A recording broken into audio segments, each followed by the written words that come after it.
Okay, good afternoon, everyone. Sorry for the hiatus for the last couple of weeks, but has things have started to begin to pick up a little bit again. But I'm happy to announce that we're back with force, and we have a very exciting couple of weeks coming up with a lot of exciting guests that we'll be interviewing. But anyway. Thank you for joining us. Today is the 31st of October, Halloween. Hopefully, if you doing a trick-or-treat thing, make sure you do it in a COVID-safe way, because as you know, it's still out there. So just, either do it virtually or just from a distance. Anyway, I digress. Today's guest, I have been meaning to get in touch with for quite some time, and due to scheduling conflicts on my part, unfortunately, I haven't had a chance to do it until now, but I'm very excited to have this person join us today. And our guest today is, of course, Sydney-based saxophonist, clarinetist, flautist, composer, improviser, and just musician extraordinaire, Paul Cutlan. Now, Paul is a very unique individual. As I said, he has a very diverse portfolio musically, wearing many musical hats, per se, in terms of what he does and his musical output. He has performed with many known jazz and improvising groups throughout Australia. He's also performed with many international acts, including Lou Reed and I believe that's the case, yep. And he's also been a long-time member of the Australian Art Orchestra and also the ARIA award-winning music group Mara, and has toured throughout Australia and overseas as well. Of course, he is also a well-known composer, particularly his acclaimed theatre production Birth of the Cool from 2003, which he was premiered at the Sydney Festival and had toured overseas subsequently. And more recently, you would have seen Paul, of course, with Mara, but also with his upcoming string project, which we're going to be talking about a little bit today as well. So without further ado, and without me babbling on and slurring over my words a little bit more, I'd like to introduce Paul Cutlan. Hello there, Nathan. How are you? Yeah, I'm good, thanks. Thanks for joining us. Apologies, I'm a bit rusty, so I'm just tripping over my words a little bit, but it'll be all good. So, yeah, I'd like to get the ball rolling today, just with a question I ask all the guests, and no exception for you, of course. What made you pick the saxophone? Now, I understand that originally you're a clarinetist, I believe. Is that correct? Pretty much, yeah. Right. But recorder first. Oh, recorder first. Okay, so maybe you could explain how you sort of got into the world of saxophone. Was it sort of a natural progression from the clarinet, or was there some sort of a defining moment or a piece that you might have heard that sort of kickstarted it? Yeah, well, that's very interesting.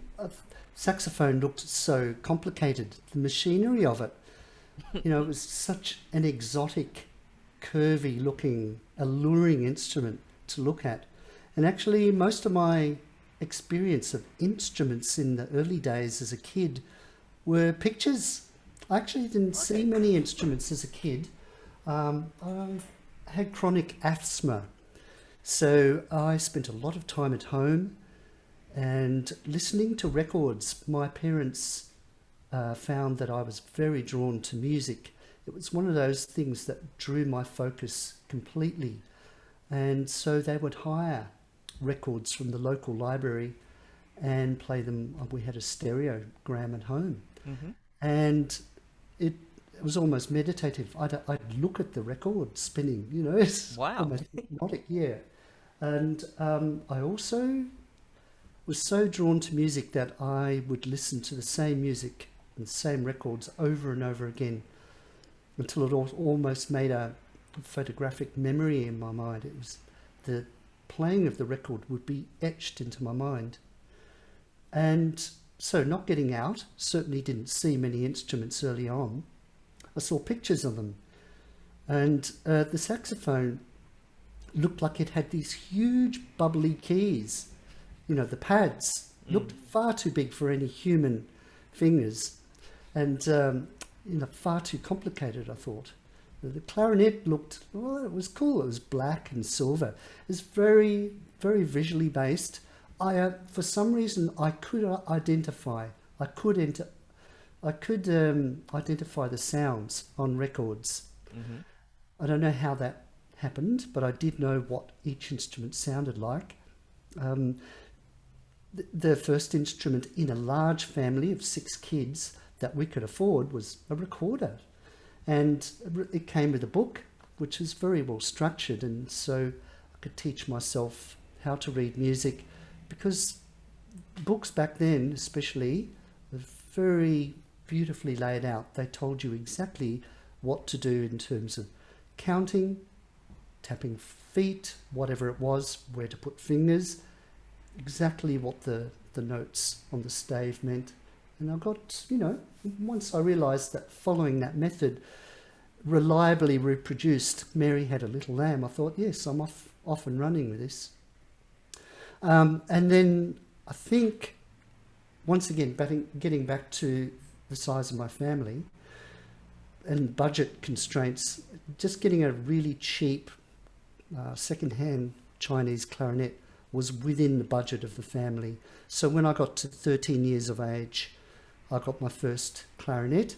Mm-hmm. I got a lesson off my elder brother, who played it at high school. He had played it. He showed me what the reed was, how to wet it, put it on, showed me some elementary fingerings. But really that fell flat on its face for a couple of years, because the local high school I went to didn't really have a great music program.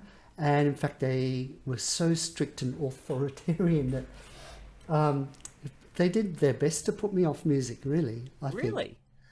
It wasn't until the family moved back down south of the state in Tasmania. Mm-hmm. I went to school with a very inspirational teacher who was actually the same age as my elder brothers, Chris Allen. And he'd gone to high school with my older brothers. So he was only about 8 years older than me. Mm-hmm. He played beautiful trumpet. And this is a very long-winded way of saying he had a concert band at that high school mm-hmm. that I joined and rekindled the clarinet, and maybe got 1 or 2 little elementary lessons from the vice principal, who played clarinet and saxophone very well. And Chris Allen also got us improvising. He encouraged each of us to take solos in the blues and other, simple opportunities to improvise. I thought the saxophone was very cool at that stage. I saw the older kids playing it. I realised it was louder, and I just had this desire to, at some stage, graduate to it. And that happened very gradually. I didn't get an instrument of my own for many years. And, this is probably answering quite a few questions in one answer. No, there's nothing wrong with that. So, another thing about this teacher was he would go into high school early, like 7:30, and he'd go into his office and practice his trumpet. And a few of us kids saw him doing that and got wind of it and thought we'd turn up early as well, and we'd be waiting for him to turn up. And he probably didn't want our company, but he let us in, and we practiced in the main room, and there was another trumpet player and myself. So that love of music from this guy really got people like us started. Wow. I could go further with the story now, or you want to... Well, my next question was actually going to be discussing sort of just going along a bit further, your educational journey on not only saxophone but clarinet and composition leading up to your studies at Tasmania. So yeah, maybe you could just continue on. Well, I reckon, as well as Chris Allen, mm-hmm. who hipped me to the joys of making up your own music, there was another very influential teacher. Her name is Philippa Moyes. She is in Tasmania still. She was at HSC level, so we called that matric college back then. Okay. And so year 11 and 12 I studied with her, and her teaching was more along the lines of classical music. And I initially was not that interested in that, but once again, through her excellent teaching and her passion for that music, it instilled that love in me, that love of checking out scores and learning how things are done. I think with Philippa, the second year that I studied with her, she covered romantic music and 20th century music. And I remember listening to my first couple of pieces of 20th century music. It was Benjamin Britten, his piano concerto. We all got scores and she put on the record. And I looked at this score with great expectation, thinking, this is getting to the modern period. I've never heard modern orchestral music. There's a harp in here, there's all this percussion, lots, very detailed. I couldn't wait for it to start.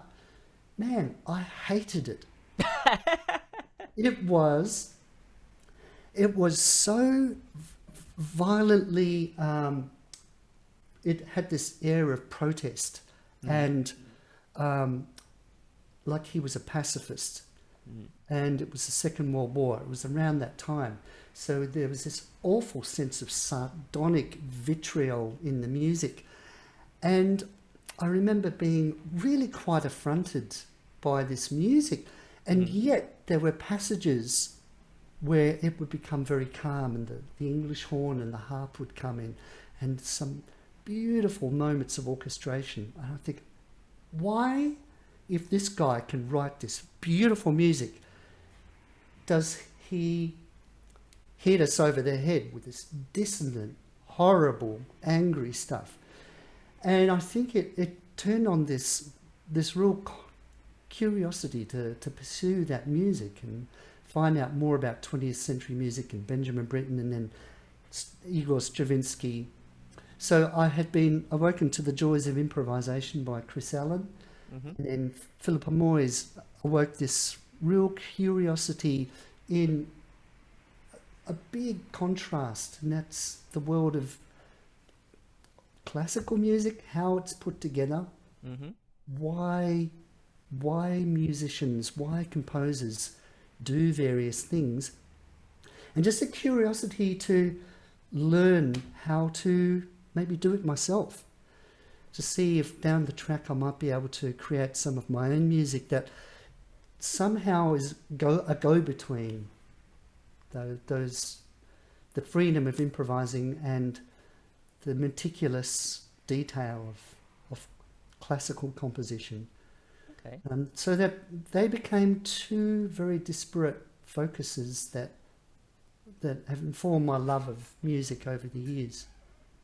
Did that actually even answer your question? I can't remember. It certainly. Well, I certainly was going to ask, what were some of the most influential lessons that you had, and I think those two certainly, fit that criteria for sure. But in terms of your maybe playing, the playing side of things, maybe you can elaborate a little bit more on, who are some of the people that you studied with, and some of the things that you studied, and also particularly like with saxophone, like how did you sort of develop along on that particular instrument, being a saxophone community? Well, the thing is, once again, because I'd been quite sick as a child and missed quite a lot of school, by the time I got to the end of HSC, year 12, I did practical music, but I hadn't had proper lessons on the clarinet or any other instrument, really. Just a couple of very informal lessons, and I was behind. I'd not done any AMEB examinations or anything like that. So at the end of HSC, I wanted to keep going with music, primarily because I didn't know what else I wanted to do in life professionally. And I guess it was that time when you could do that. Financially, the pressures were not quite as bad as they are now. So I went and auditioned for the Tasmanian Conservatorium, and the clarinet teacher there, Duncan Abercrombie, listened to me. They didn't teach saxophone back then. Okay. They didn't teach jazz. So it had to be clarinet and it had to be classical. He listened to me and he said, look, we'll take you on, but it's sort of a little bit provisional. You'll have to work really hard because you're behind. and technically you've got a lot of catching up to do. And he sort of threw down this ultimatum that I think galvanized me to work very hard. It was almost like an experiment to see if I could do it. I didn't know whether I could actually make the grade. And it took a long time, actually, to catch up on technique on the clarinet and to come to terms with how to actually practice for 1 hour, 2 hours, 3 hours. That I'd never done that. I didn't know how to do that. I didn't know how to fill the time. But basically it was 1 hour of scales, 1 hour of technical study, and 1 hour of repertoire every day. And I think that slowly brought me up out of the marshes, out of the bog. And after a couple of years, that started to pay off. And so the clarinet was the real focus that got my musicianship and my technique going quite well. And then from there I picked up the saxophone because I knew I wanted eventually to get to jazz and to get to improvising in the saxophone. That was more or less on the side, and in the community, in the jazz community, the big band community in Tasmania, with very generous people that would give their time for free, not formally, not many formal lessons at all. And so learning jazz in a playing situation more than anything, and learning the saxophone. And also a couple of very fortunate opportunities that came my way. For instance, after I graduated from the Conservatorium, I'd studied clarinet and composition as a double degree. You could do that back then. So I did my honours in composition. And with the clarinet, I was very fortunate that they needed extra clarinets every now and then for the orchestra. So I did some casual work, third clarinet or occasionally second clarinet, with the Tasmanian Symphony Orchestra, which for me at that time was a huge deal to get accepted for that audition. It felt like I'd really made it. The funny thing, my very first gig was a Christmas concert. We were doing Tchaikovsky's Nutcracker, and we got to the waltz of the flowers, beautiful melodic. And there's this lovely line the clarinets get to do. Well,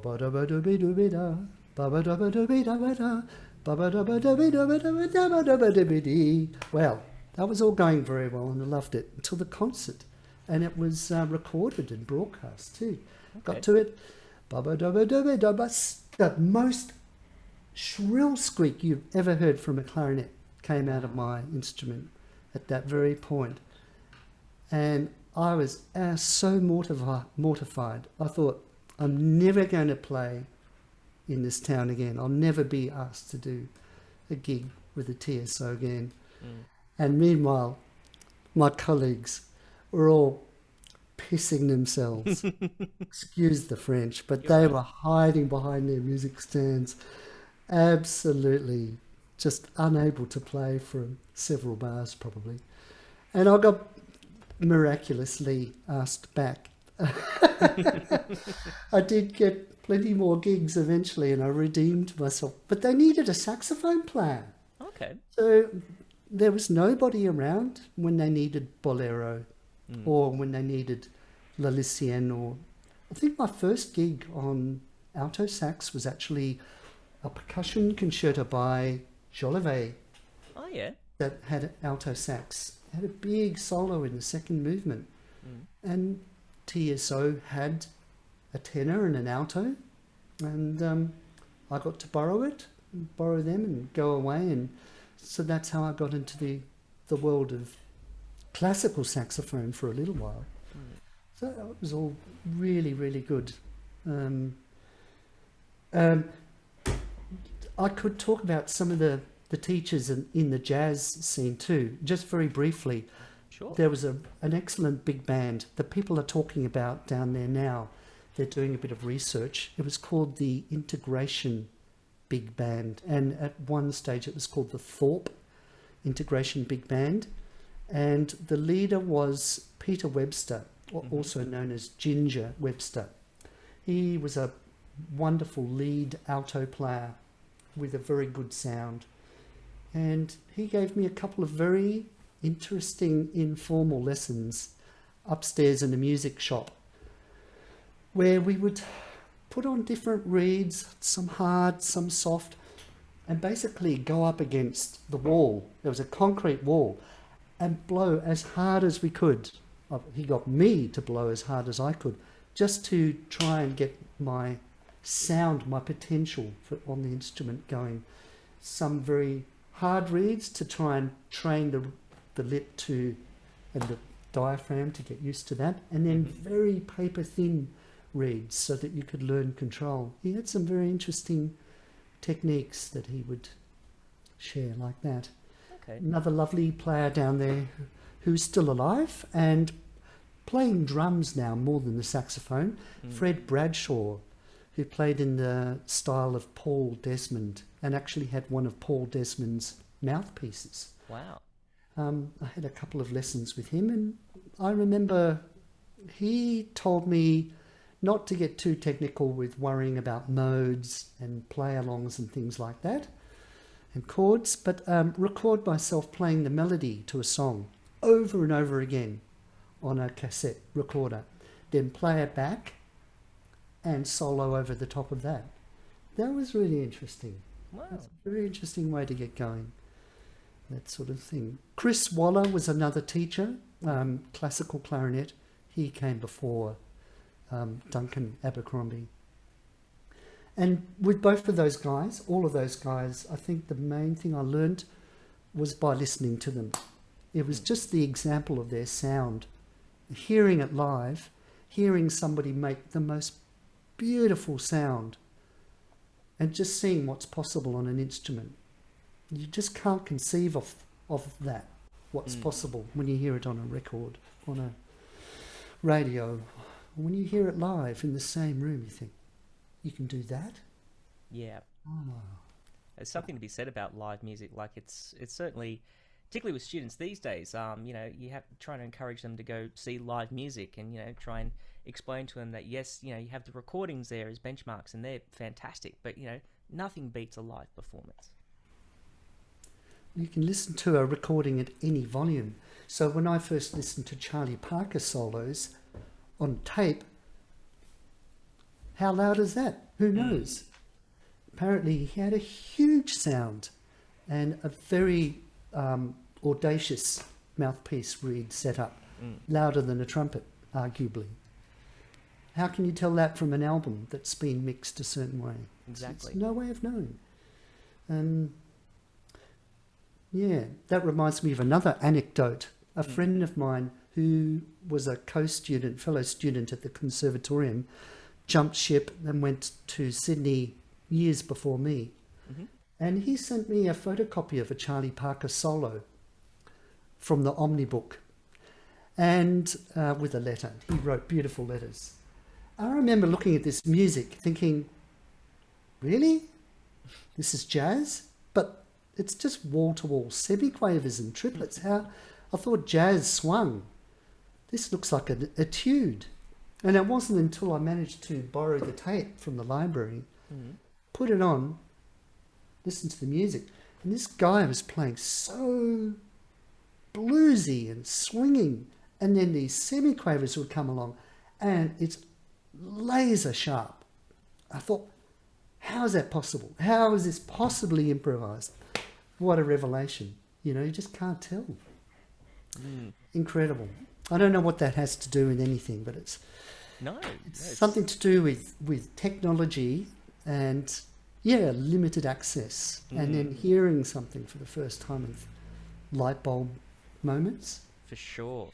And I think it's also important to note that, you know, in today's, you know, with all the technological marvels that we have out there and the accessibility to so much music out there, more than we ever had at our fingertips in the past, you know, it's still, you know, there's something to be said about, you know, just being in the presence of, you know, live performers and hearing them and just getting, being in that room with that musician whilst they're playing, you get the intent behind the music more so than, as you say, the recordings, because yes, the recordings are great resources and everything like that, but as you said, you don't know exactly the levels of they were playing, or it's just, there's something missing.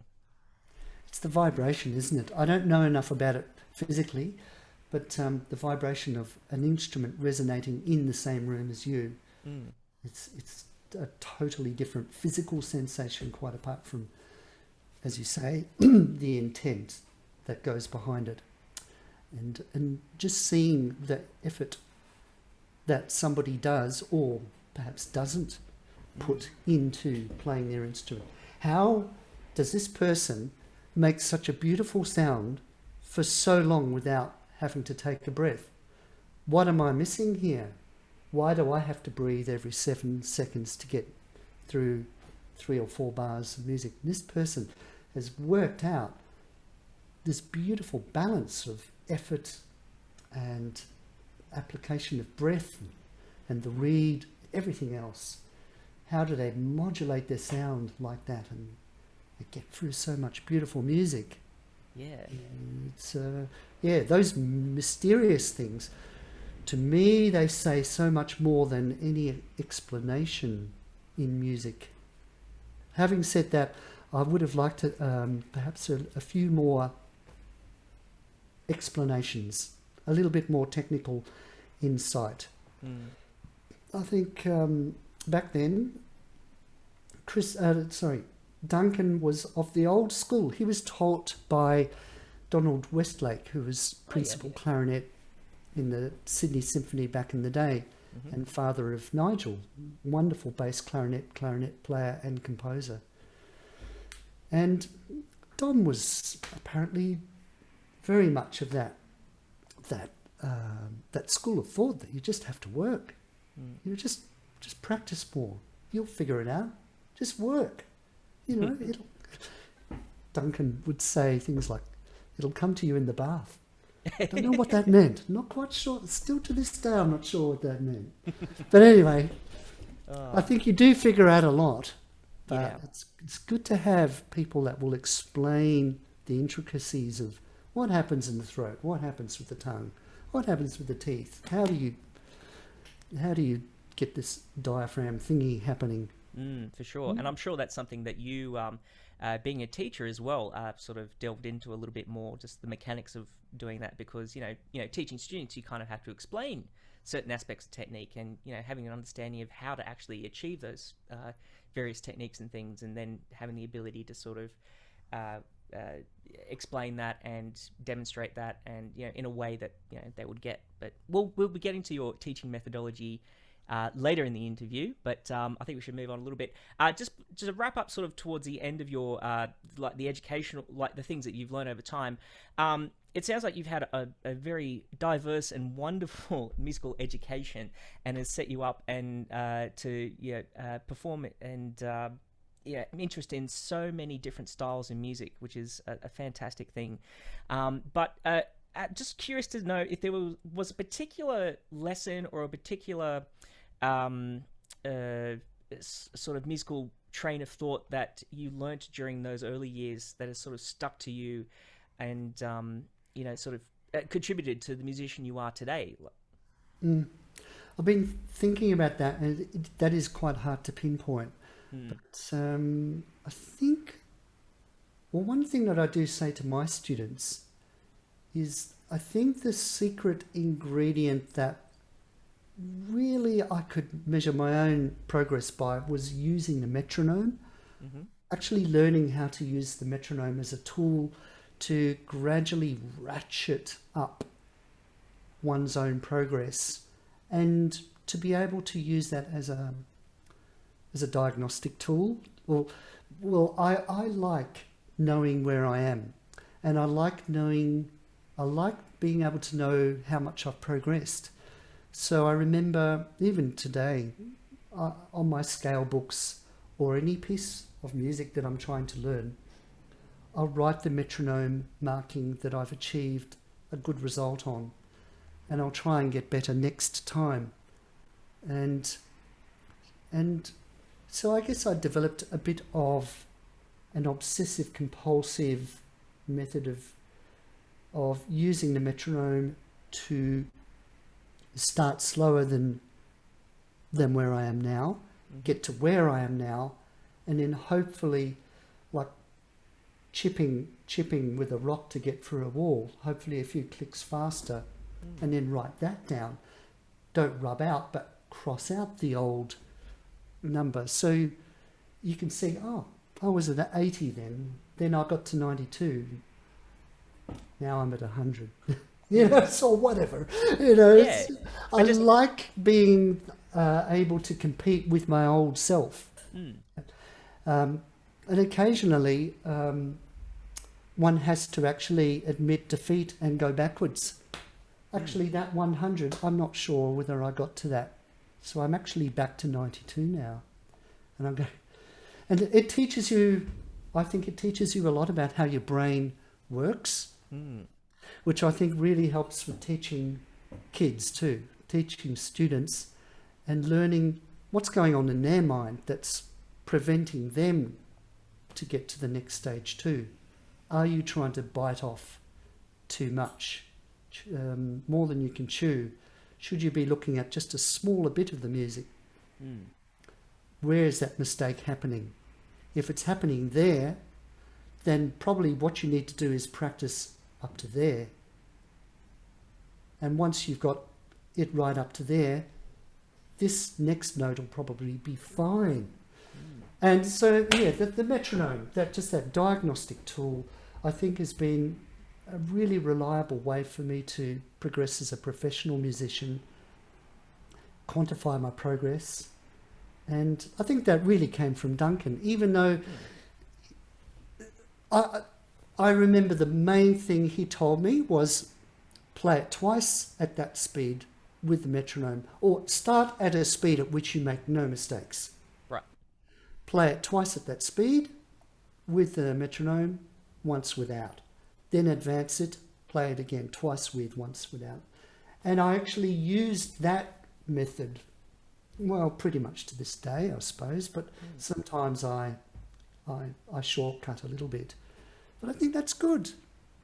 I think if you do it too much more than that at any one tempo, chances of you actually mucking up increase, because you've got to maintain focus. And if you get too bored with a particular phrase or something, it becomes a little bit blasé and you start mucking up again. So, Yeah, you get distracted. yeah, you have to work out how your brain works best. What's good for you? So that worked well for me, and I still talk about that to my students a bit, but I'm not hard and fast about it with them. But certainly I suggest it. Oh, that's interesting. Yeah, I've been something I try and get my students to do a lot of. I know, yeah, same thing. Like I use the metronome fairly religiously in my own practice, and yeah, exactly the same as you. Like, you know, I work towards tempo goals, and you know, start slow, work up there, and then, you know, coming back to, particularly during this whole pandemic thing, I've been revisiting various study books, and yeah, I find that, you know, the tempos that I had worked up, you know, 10, 15 years ago, I can't do them straight off the bat. So you have to kind of start from scratch and work your way up again. It feels depressing, but you get back to scratch a lot quicker than you would have the first time. And you also realise all the mistakes you made the first time too. Yeah. Actually, I went for one clarinet lesson with Terry Sturziker when he was principal clarinet in the Australian Ballet, Opera and Ballet Orchestra. And his main lesson to me was to play slower. Don't aim to play so fast. And that's not easy. To actually play and practice something slowly takes a lot of patience, and you learn a lot of patience. And the thing I love about repetition is if you manage to keep your brain switched on, you notice different things each time. So by the 13th or 22nd rep, you may suddenly realize, you know what, my position with my shoulders is not good, or I'm not using my abs very well to push the sound, or my neck is tight, or my my pinky is going too far off the key, or whatever it is. If you remain focused on what it is you're doing, you'll notice different things, musical things, things to do with how tight your lip is, and all that sort of stuff. So yes, I think that goes back to my childhood days, listening to music over and over again. Repetition is something I'm really quite used to and value. I can see the value in it. Okay, interesting. No, really insightful. We will be touching a little bit more, as I said, on your sort of teaching methods and things like that, which I'm sure we'll come back to a few of these points before. But I'd like to move on now to sort of discussing some of your musical influences. So I know this is, again, a bit of a pink elephant in the room kind of question, because, you know, it's for musicians, it's often, you know, depending on what you're listening to at the time and things like that. But I think what I would like to ask is sort of what are some musical influences that have sort of been stand out for you during your time? So historically, I think I always used to think of music in terms of music that's not Australian, music from overseas, and music not from now. So I think that's where I started. I also, excuse me, I also thought I needed to learn history.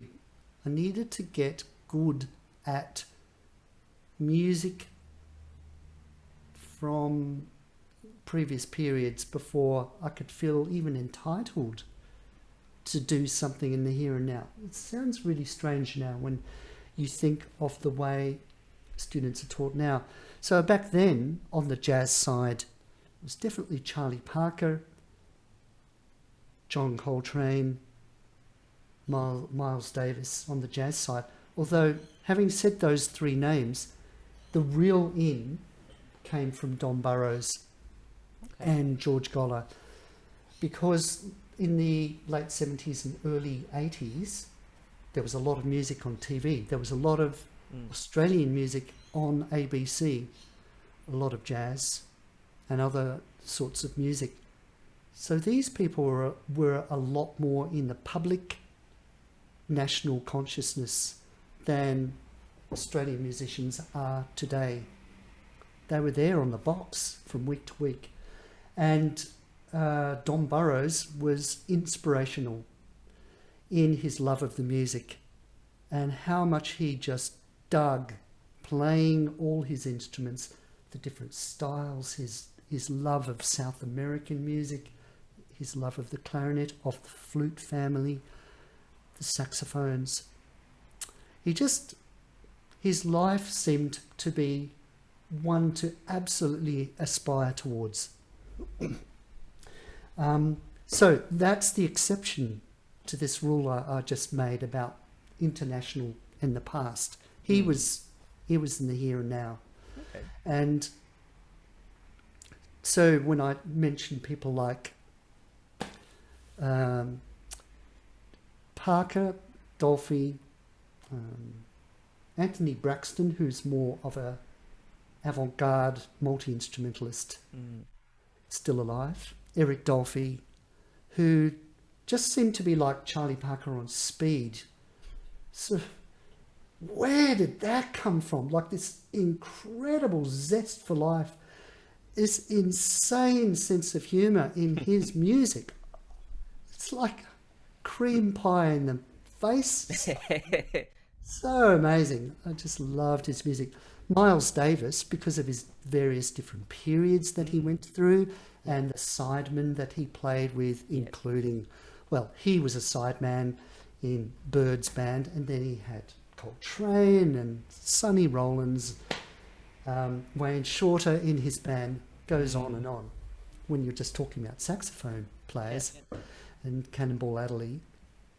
But then on the classical side of things, it was, as I mentioned, Stravinsky, Britten, Berg and Webern, Schoenberg, Ligeti, Mahler, people like that, very inspirational. Bartok. So it's more from a compositional point of view. But then it was 1988. Some Sydney or international groups came down to Hobart during the bicentennial and played in Hobart. And I got to hear saxophone players such as Mark Simmons, who has just recently passed away, Dave Addis, who passed away a couple of years ago with Feeling to Thought. 10 Part Invention came to Hobart and played at a hotel there. The Australian Jazz Orchestra, that played at the Odeon, and I got to see players like Bob Birtles for the first time and Bernie McGann. I didn't know what to make of Bernie McGann. I just had no idea what is this guy doing, you know, like just such a gruff kind of dry sound. And yeah, because I was into Bird, I was into Charlie Parker. Little did I know, so was Bernie McGann. You know, but Bob Birtles was the first saxophone player I looked at. I could hardly see his fingers moving. Hardly at all. And he could play as fast as Charlie Parker. I thought, wow, so there's Australians that can do this. That's interesting. Yeah, so there's some of the influences. Then I discovered, through becoming friends with players here, people like Sandy Evans and Tony Gorman and all the amazing players on the bebop scene, playing down at the Soup Plus in the early 90s and up the road at the Strawberry Hills Hotel for SEMA, like Wanderlust and 10 Part Invention, Bernie McGann Trio, Clarion Fracture Zone. I remember seeing those bands. I'd jam down at the Soup with the beboppers, and then I'd go and watch the original bands playing up at the Soup. Wow. And they were really quite different scenes, incredibly different. So I was learning to play bebop, playing down at the Soup and getting cut to shreds down there by all the amazing players that had been through the Jazz Con, the course here, and then going up, hearing all the original bands at the Strawberry Hills and thinking, these guys must just be in full-time jobs putting this music together. And those charts that I'm listening to must be pages long. And it wasn't until a few years later that I realised, no, they're reading off one sheet of A4 paper with all these scribbled instructions about who was going to solo and what the backings were going to be. And they probably only rehearsed once or twice. Wow. But they played quite often, and they didn't get any money for it. And when I finally got my own SEMA gig at the Strawberry Hills, I thought, yes, I finally made it. $105. Wow. I couldn't believe it. I couldn't believe that this flourishing scene that I was privy to was funded by such paltry performance fees. I was aghast. It was such a revelation. Once again, I've probably strayed from the question. No, it's all good. It's your interview. You can do whatever you like. Yeah, what was the question again? Oh, influences. Yeah. So influences like, so Tony Gorman and Sandy.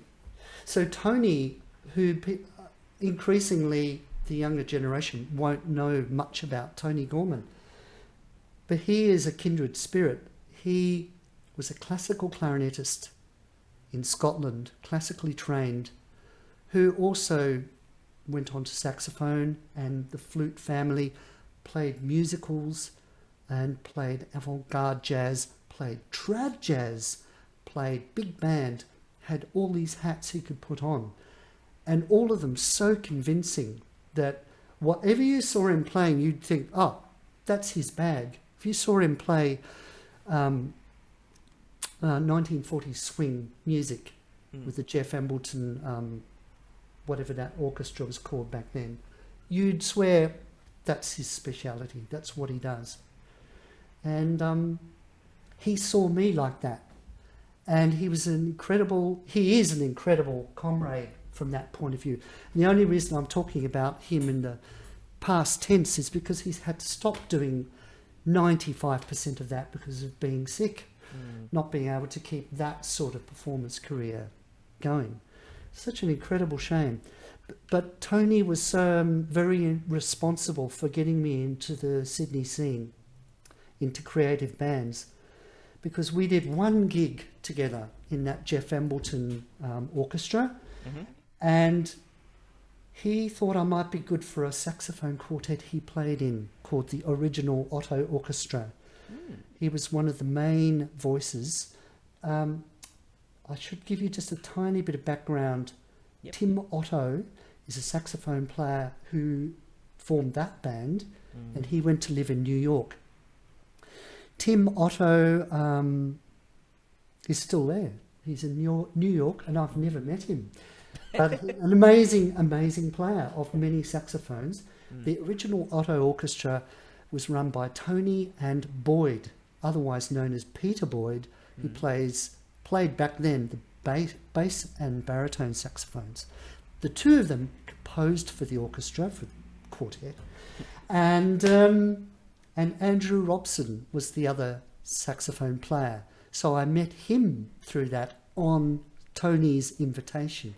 Wow. And that was a very interesting, avant-garde, multidiscipline saxophone quartet where everybody played 2 or maybe 3 different saxophones. So we'd all turn up with all the saxophones we played. Wow. Sometimes there would be a composition for 2 baritones, an alto and a soprano, or 3 altos and a tenor. Who knows? Just really unusual configurations. Yeah, and so very personalised, and all of the compositions came with names on them rather than the instruments, and then the instrument would be under the name. So that was a very interesting training ground. And Tony was the member of another band called Mara, which was something of an anomaly. It was a bit of a unknown quantity on the Sydney scene. Mara was this band that toured all the time. It played for Musica Viva and hardly ever played in Sydney. So I just kept hearing about Mara. What is this Mara? And Tony was part of that band with Sandy. Sandy left that band to do other things. She was very busy. And they went through maybe one other player, and then they needed another player again, and Tony suggested me for that band. Really, that is one of my big ins to the Sydney busy, creative, money-making music scene through playing in that band, Mara. And I'm so grateful to him and the experiences I had just for 1 year touring and playing with Tony and Mara. Less, it was more. It's only 3 or 4 months really before he had to retire due to multiple sclerosis. Well, that actually brings me to another question I was going to ask, was actually about Mara, because that's listed in your bio as quite a prominent thing that you're involved in. Maybe you can tell us a little bit about the musical concept behind the group, and sort of musically what was that about? So there's an amazingly motivated musical couple, and their names are Mara Keek and Lou Keek. Originally Mary Keek, but everyone has always called her Mara. She started off a world music band, really a folk music, Anglo-Celtic music band, which gradually morphed into a world music band through one of the musicians that she worked with in the UK, a marvellous bass player whose name will come to me as soon as I stop trying to think of it. And he introduced them to Balkan music of Bulgaria, Macedonia, and eventually Turkey, Greece, Albania. So Mara fell in love with this repertoire, and she went to study in Bulgaria still during the Soviet era. Wow. Very terrible privations, not much food, and extreme poverty over there. She learned how to sing, and she learned how to play the tapan drum, big frame drum that was traditionally played by men. And she came back with these skills and introduced them to her band, originally to her husband, he played electric guitar. He was a rock guitarist, really good at rock guitarist, and he got into the long-necked lutes, the bouzouki, and eventually the Turkish oud, and got lessons here, and went to study in Turkey as well. So anyway, they formed a band where they wanted not other traditional folk musicians or world music musicians, but jazz musicians. For some reason, Mara wanted the input of improvisers, and she thought jazz musicians would be the best equipped to do that. And that's how she got this instrumentation of double bass, two saxophone players who might double on other woodwind instruments for variety. She sang and played percussion, and her husband played the lutes and guitar.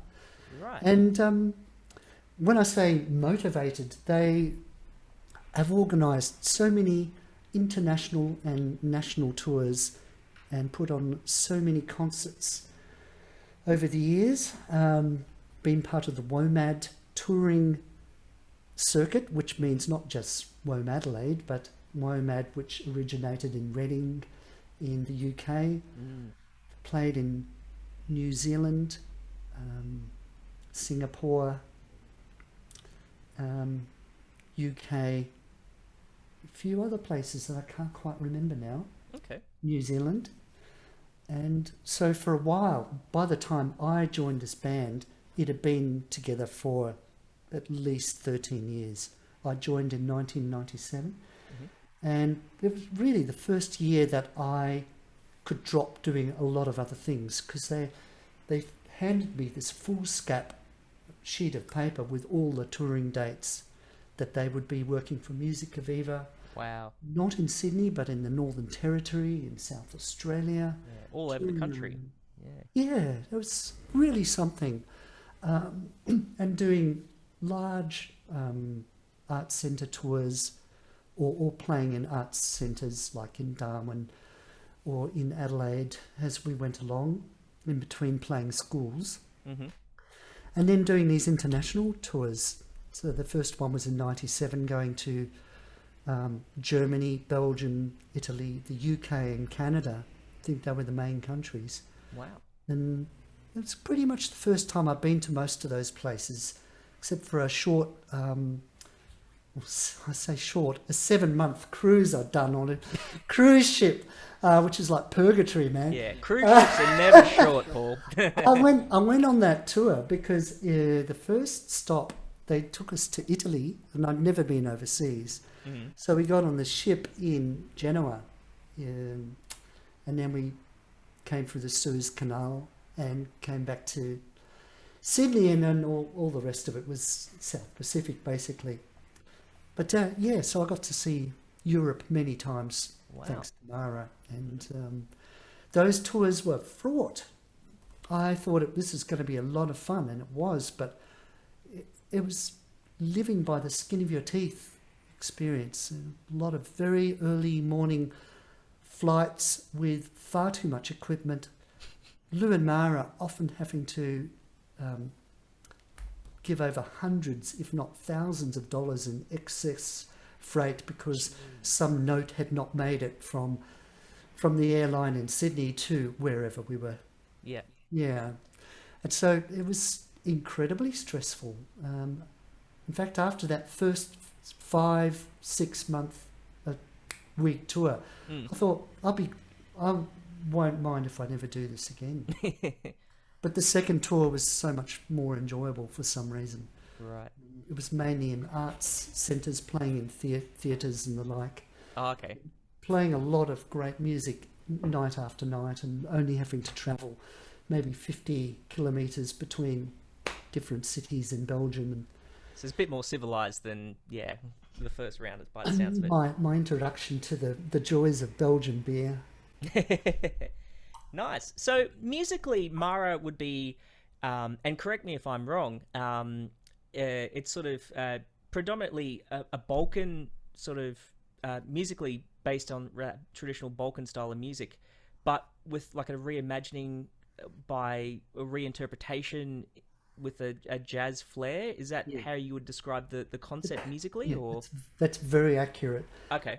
That's very accurate because Mara encouraged improvising, and because we didn't grow up in that tradition, Of course. I think this is very important. When you play music from another culture, it's a fickle subject.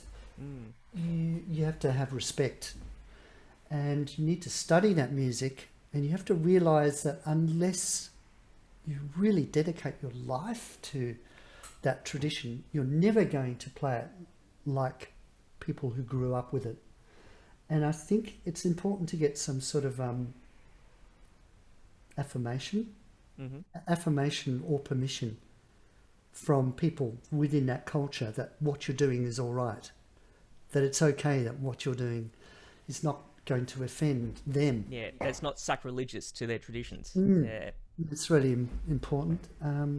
So there we were, jazz musicians, treating this music as a great way to be original, because if you're playing an 11/8 against a Kopanitsa rhythm, or you're playing a Turkish tune with quarter tone fingerings, you've never done it before, and it's not what you've learned to do in jazz, which is playing over chord progressions in 4/4 or 3/4, then suddenly you've got to think for yourself, what am I going to do?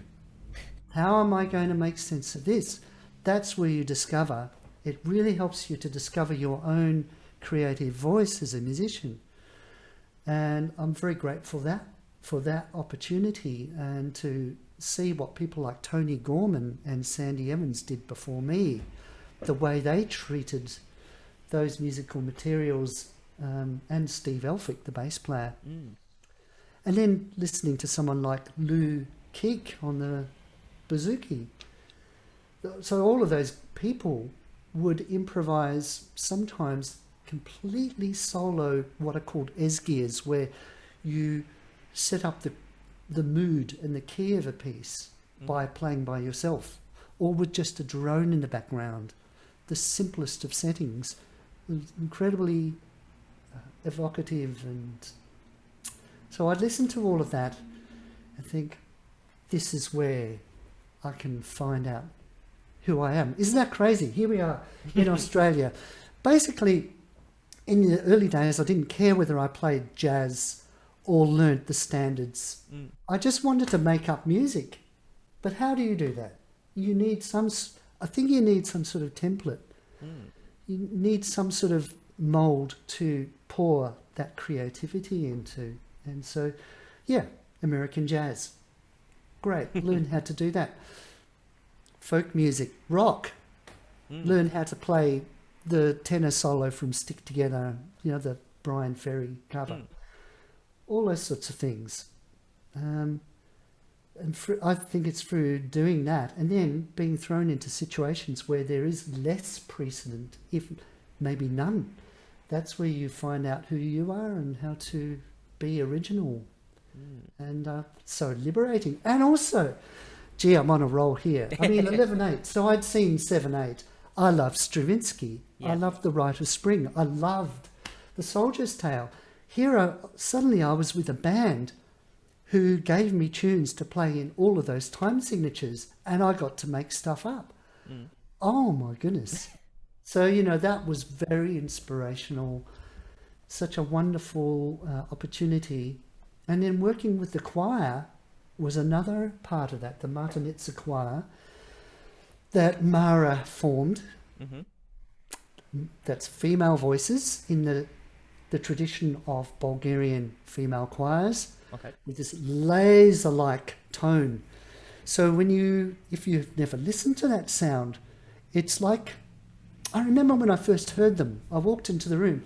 There's a cross between young girls and freedom fighters, like partisans during a war. Wow.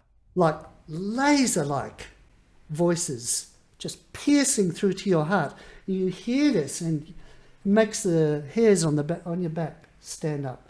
And so the band would sometimes collaborate with this choir, and we'd play suites of music that had been composed by members of the band. And that was the other part of what Mara did, is we'd compose these large suites of music upon poetry by people that Mara knew. So she had asked Bulgarian expats that lived here to contribute poems for suites on themes like the seasons. So there is a CD called Sezoni, the seasons, and each member of the band contributed pieces of music. So some incredible pieces of music where the band and the choir come together. It's like an orchestra and a classical choir doing an oratorio, except with that kind of world music bent to it. And there's been a couple more albums since then in that style. So they're very high points, very high watermarks in the career. And the choir has actually gone overseas a couple of times with Mara, which is impossible, logistically one of the most impossible things to imagine trying to organise. Everybody pretty much financing themselves, flying over, accommodating themselves. Wow. Finding their way to each gig. Yeah. Mara is one of those can-do people that has just made impossible things happen with not a lot of funding, not a lot of support. A lot of it is simply through their own hard grit. And they continue to be this force of nature that continues to make incredible things happen. And they're very generous with their time. So if anybody wants them to do something, whether it's Musica Viva or producing an album or playing on a concert, whatever it is they turn their mind to, they just give that person, that project, 110%, like they're the only thing that exists in the world. So that's fantastic. Yeah. That makes me teary just thinking about it, Unfortunately, all that kind of international touring is pretty much behind us, Our last tour was 2015, and it was very difficult to organise. Right. That was with the choir. And of course, the way things are going now. Yeah. And that's not just COVID, it's global warming and emissions of international travel, economics, all of that kind of thing. But we've had some great times, I must say. Wow, it sounds like, it's a fantastic experience, and you obviously got a lot from that, not only being involved in that project, but just having that flow-on effect into other areas of your career as well, I'd imagine as well, like your improvisations and your compositions and other musical outputs as well. Speaking of other outputs, another thing I want to talk about is actually your involvement with the Australian Art Orchestra. Now, you mentioned before that you heard these guys originally, but then you actually were fortunate enough to be playing with these guys. Could you tell us how you sort of got involved with the Art Orchestra? Tony Gorman. Again, Tony Gorman. I mean, it's a sad story. Tony had to abandon one of our tours of the Mara Band. Might have been May 1997, and Sandy came over to finish the rest of the tour, and Tony was about to go off on this other tour with the Art Orchestra to Queensland. The Australian Art Orchestra at that time was based on a big band model, so it was about 19 piece. So some of the unusual instruments were violin, second keyboard, Alistair Spence, Paul Grabowski led the orchestra on piano, and an extra percussionist. So 2 percussion. And 2 double basses. Really? Yeah.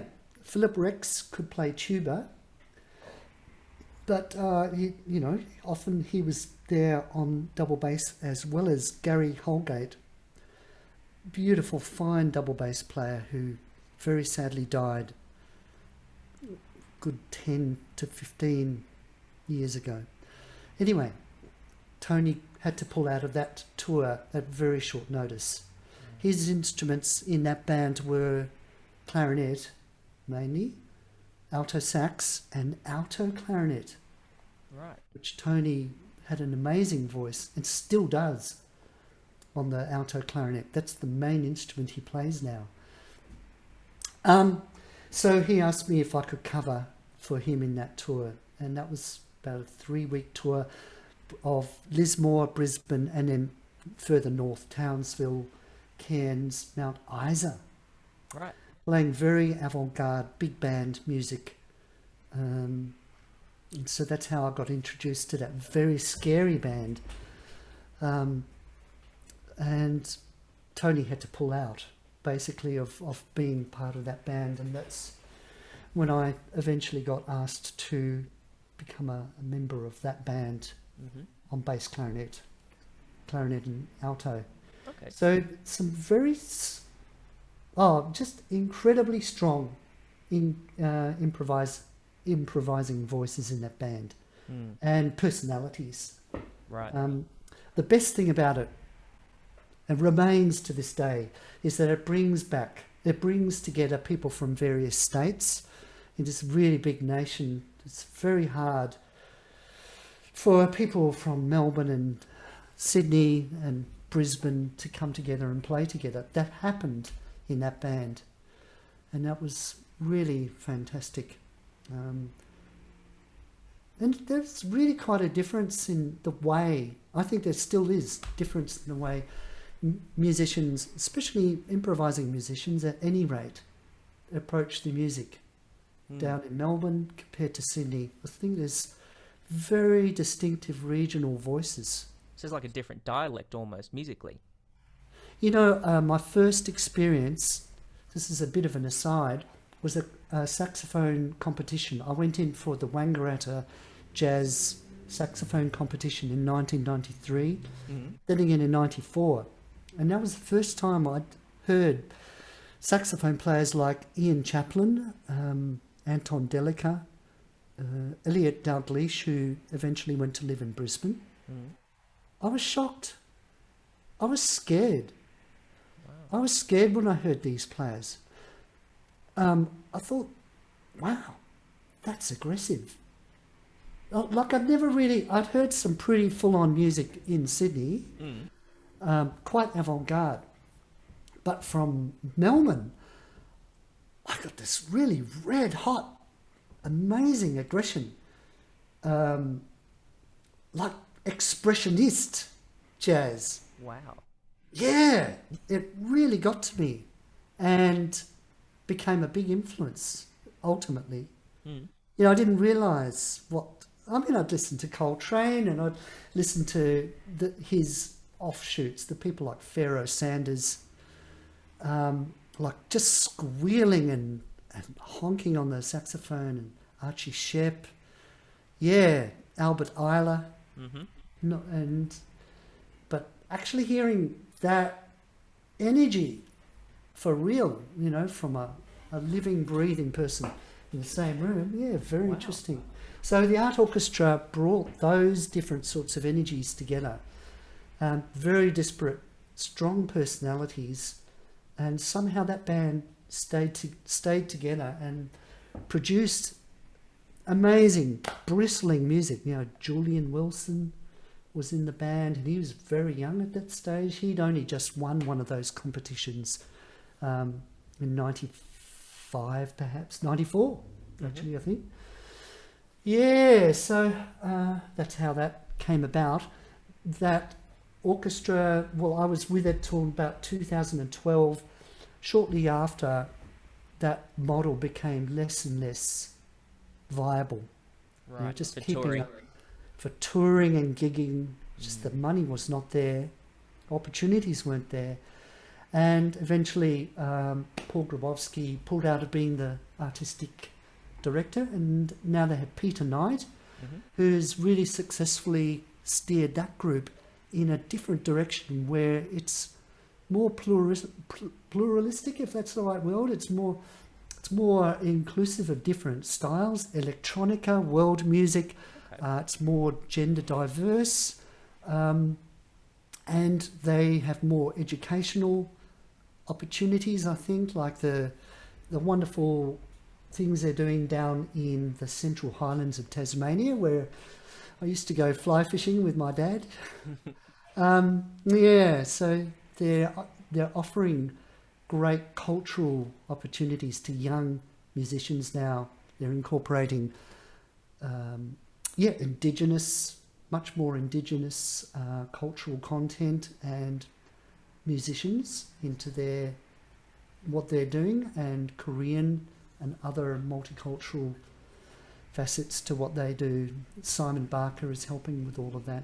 Okay. Quite a few of the younger musicians who I really admire now have been through those workshops or remain part of that orchestra now. So that was a great phase of my life, and did quite a bit of touring with that band, including to Mexico.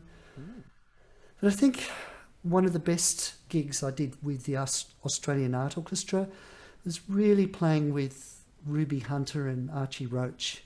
Wow. It was a smaller group, like a 10 to 12 piece version of that orchestra that played a lovely project that was recorded called Ruby's Story.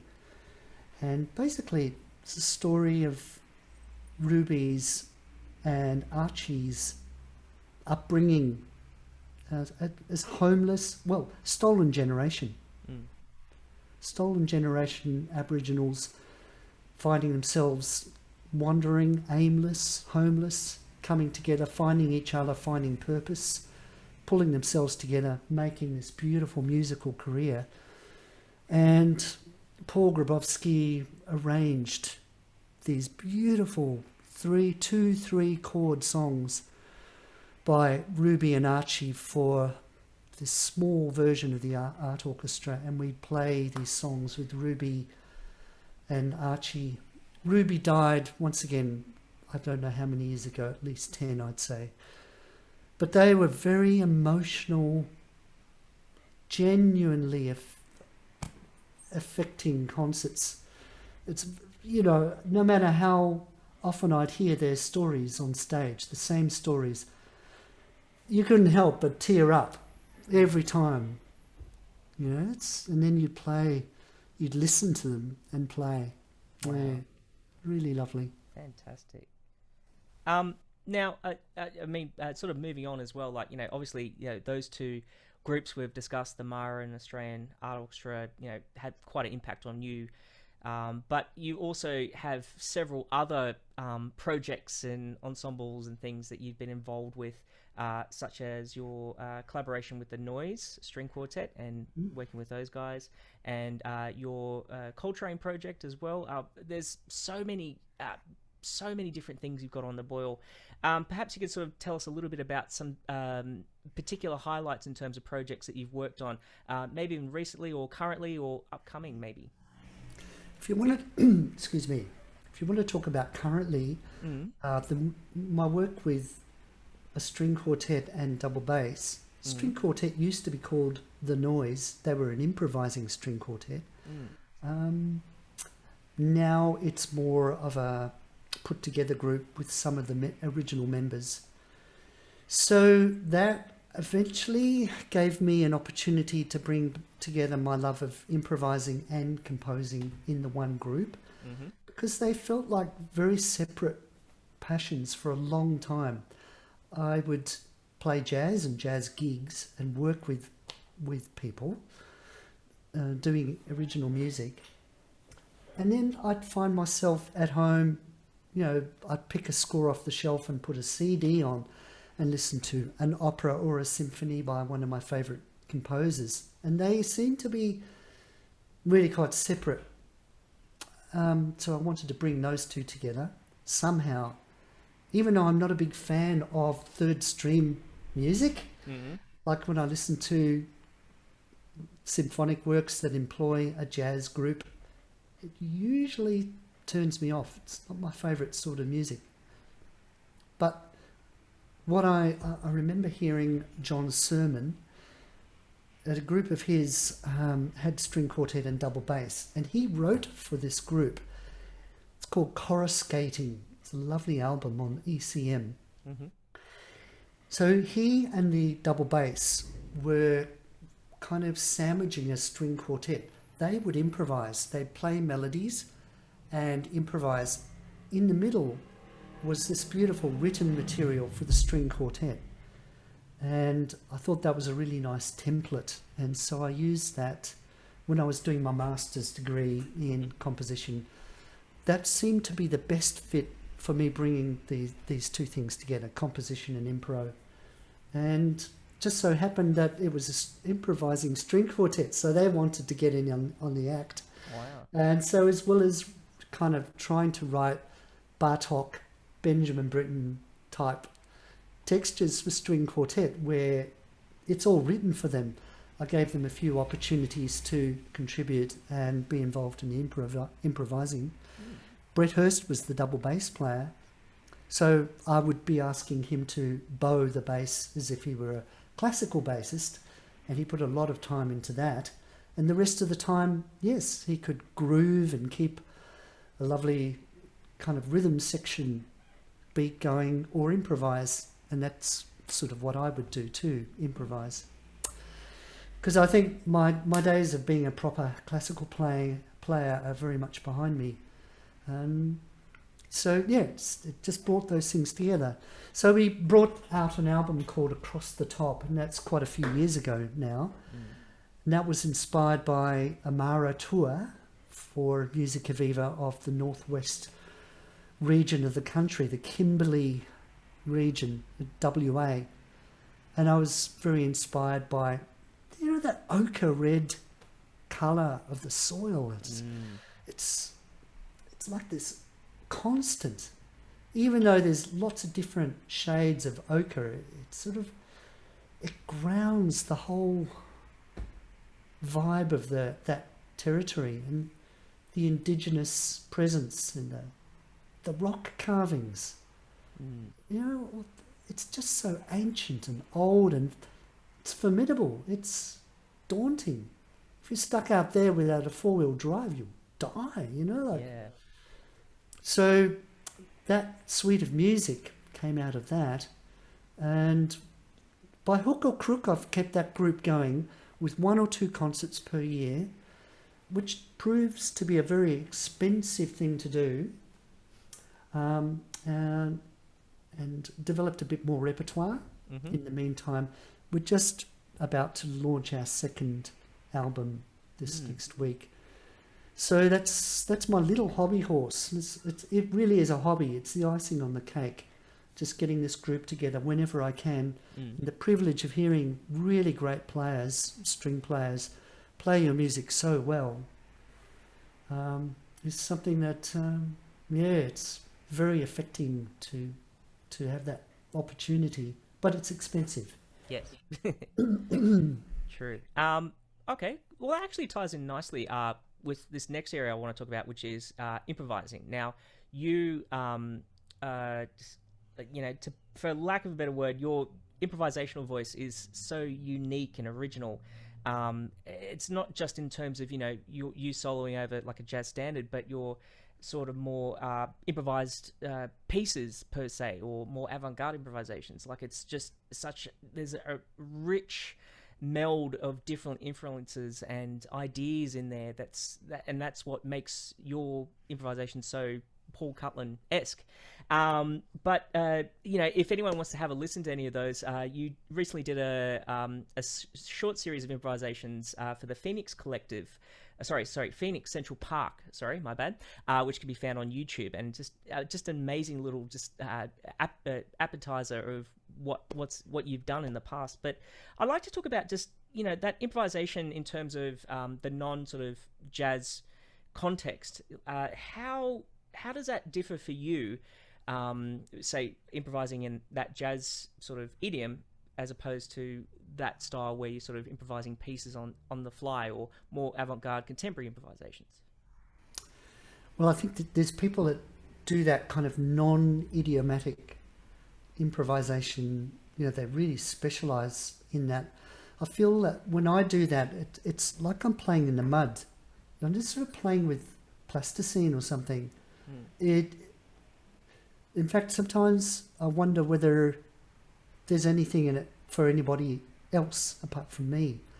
I'm just having a good time. I'm having fun, but that's not very helpful. That's not a very helpful answer. I think where it comes from is just giving yourself that permission to use all the things that have gone into your experience. So if you're a classical player and you've played scales in thirds or interrupted scales or arpeggios, broken arpeggios, etc., all of that is source material. If you've learnt a piece of Dubois or Bozza or a Mozart piano sonata, that's material. Like if you've learnt that stuff, if it's gone in and sunk in, you understand it on a deep level, then you can recall it. Then you can recall bits of it, and you can decide to use bits of that material. It can become part of your vocabulary, so you can use any of that at any time. All that's required is the permission. You have to give yourself permission to play in the mud or play with plasticine or be a little bit naive, which is not to say not thinking, but give yourself permission to be childlike and not discount it. That's the hardest thing, I think. Once you let yourself convince yourself that something is relevant, that's it. You're doing it. It can be anything. It can be as complicated or as simple as you want. It can be as focused on one thing and exploring one technique as you want, or it can be as disparate and vague and changing the subject every 10 seconds as you want. It depends, because you have to set your own parameters, and it requires you to be not too judgmental, because as soon as you are too judgmental, and I think I am self-judgmental, self-critical, it kind of kills it. It stops you from giving yourself that permission to say, here it goes. So on that Phoenix Central Park opportunity, the first instrument I pick up is my newly bought alto flute, which was my lockdown therapy instrument. Oh, it's a hell of an instrument to do lockdown on, that's for sure. I loved it. I'm not trying to get too morbid here, but I thought, gosh, I've wanted to get this instrument. I love the sound of it. And I had an opportunity to play one last year in... There was a film score that SSO did where the Breakfast at saxophone Tiffany's. players... That's it. So 4 of the saxophone players had to play at least 3 flutes. Flute, alto flute and bass flute. Some of the people had to play piccolo as well. So that was the first time I'd ever got my hands on an alto flute or a bass flute, both of them borrowed. And the alto flute that I borrowed, I just loved it. It was Baby Bear's porridge, man. It was like, it just felt so good to play and quite therapeutic and easy. Not that I'm good at it, but it just felt natural. So I thought, okay, lockdown. I might die in the next couple of weeks, who knows? Or I might run out of money. So why not buy an alto flute? Perfect excuse. And so I get to the end of the day, teaching or whatever, and I'd pick up this instrument and I'd make some sounds on it for 15 minutes. And it changed my mood. It would just make me feel so happy to play this instrument and just find out what it could do, overblowing it, making all sorts of sounds, and probably not very good technique. But it sort of, that permission factor came in. So, yeah, I got up the guts to play it on that Phoenix Central Park opportunity, basically because I loved it. Mm-hmm. And I thought, well, at least I like it. And turns out a few other people enjoyed it too. I feel really quite embarrassed looking at it because the instrument's not at a... It's not perfectly straight. No. So I look at that and I get really quite embarrassed. But the E-flat clarinet part of it, I think, worked quite nicely. And it's a beautiful sounding room. So, you know, all you have to do is play a note and then listen to it disappear, and it makes everyone sound good. Right. So, how lucky is the music community to have, benefactors like Judith Nielsen to be offering so many opportunities to play and be paid to play. No, it's not getting around to everyone. So I hope many, many more people do have an opportunity to play at that space. Yeah. And, we need many, many more benefactors and people who just think it's worth giving money to the arts. The arts. For sure. I know, Nexus would love to have an opportunity to play there one day. So, yeah, fingers crossed. You'd be perfect. You would be perfect. Sorry. Yeah. Well, we'll talk about that later. I mean, you just need to talk to people who can go into bat for you, I'm sure. Yeah, for sure. Oh, thank you. Now, just sort of in line with that improvisation thing, I know you said it's important not to sort of get bogged down with, the things you shouldn't do and can't do and things like that. But if you were to say, for instance, that particular concert, you would have gone in there with a concept, right, in terms of your improvisation. So right. Could you talk us through, that would obviously sort of give you some sort of parameters to work with. How would you go about, say, preparing, like sort of saying, okay, I'm going to improvise and this is the concept. What's the preparation involved with that? Or how would you work essentially with that sort of guideline? Yeah, it's a great question, actually. So because I didn't have to prepare for concerts, so I didn't have to prepare any set repertoire or learn notes, which to me I actually find is quite stressful.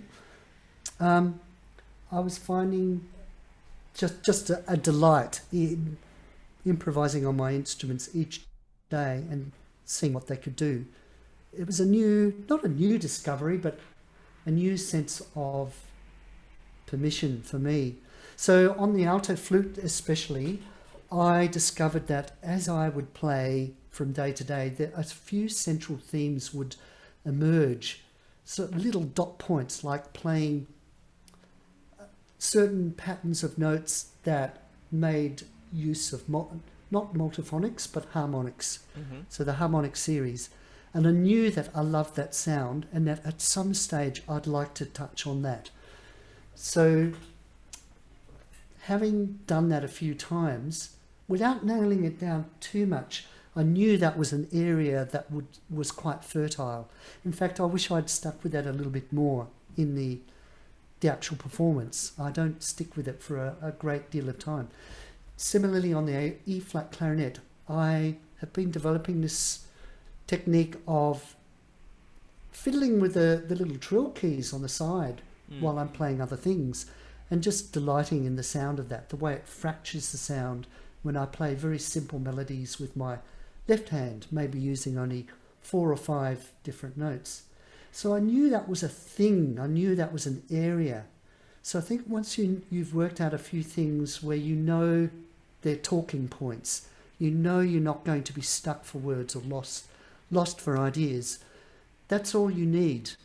And then I think it's nice to just know whether you're going to start quietly or loudly or low. And I think it's nice to be very patient, because when you're improvising, it's easy to feel like an hour has gone by when you've been playing for 2 minutes. And it's very easy to think, I better move on. Whereas really, you've only just started looking into one concept. So Just that patience with the process is something that's very necessary. And then it just so happened that on that particular recording session, I'd get to the end of playing on one instrument, and then I'd do a little bit of mental arithmetic. I've finished on that note on the alto flute. On the E flat clarinet, it's this note, and then I'd work out how to start on the same note on the new instrument, and that would give me a point of departure on the new instrument, and then finish on that. That is that note on the B flat clarinet, and then start on that note. So that's a way to link them all together. It was a fun thing that just kind of they were the main things that I took in that got me going. Apart from that, I just let it ramble, freedom of thought, and what's the word? Word association football. Nice.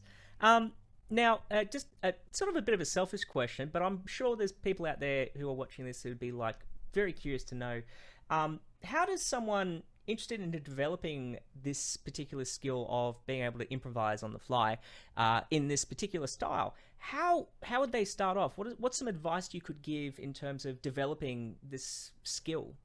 Now, that's a great question too.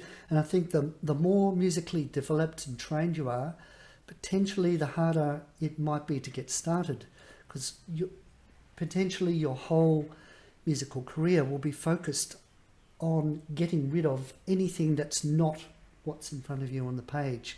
So you discount all those little mistakes that could potentially be great music in the making.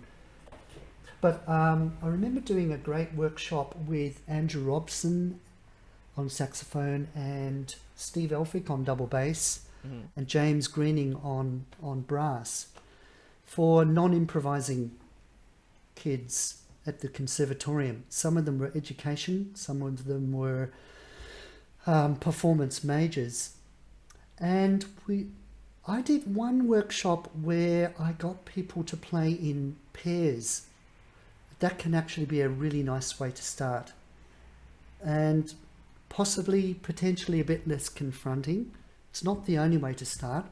But if you have a partner to bounce off who is similarly a little bit worried about it or unsure about how to start, then set one or two parameters.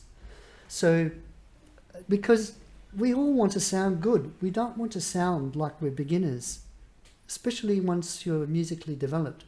So if you can agree on, let's say, a scale that you're going to explore, or an arpeggio, or one note in various registers, or one dynamic, you can fix one or two parameters that you're both working within a small perimeter.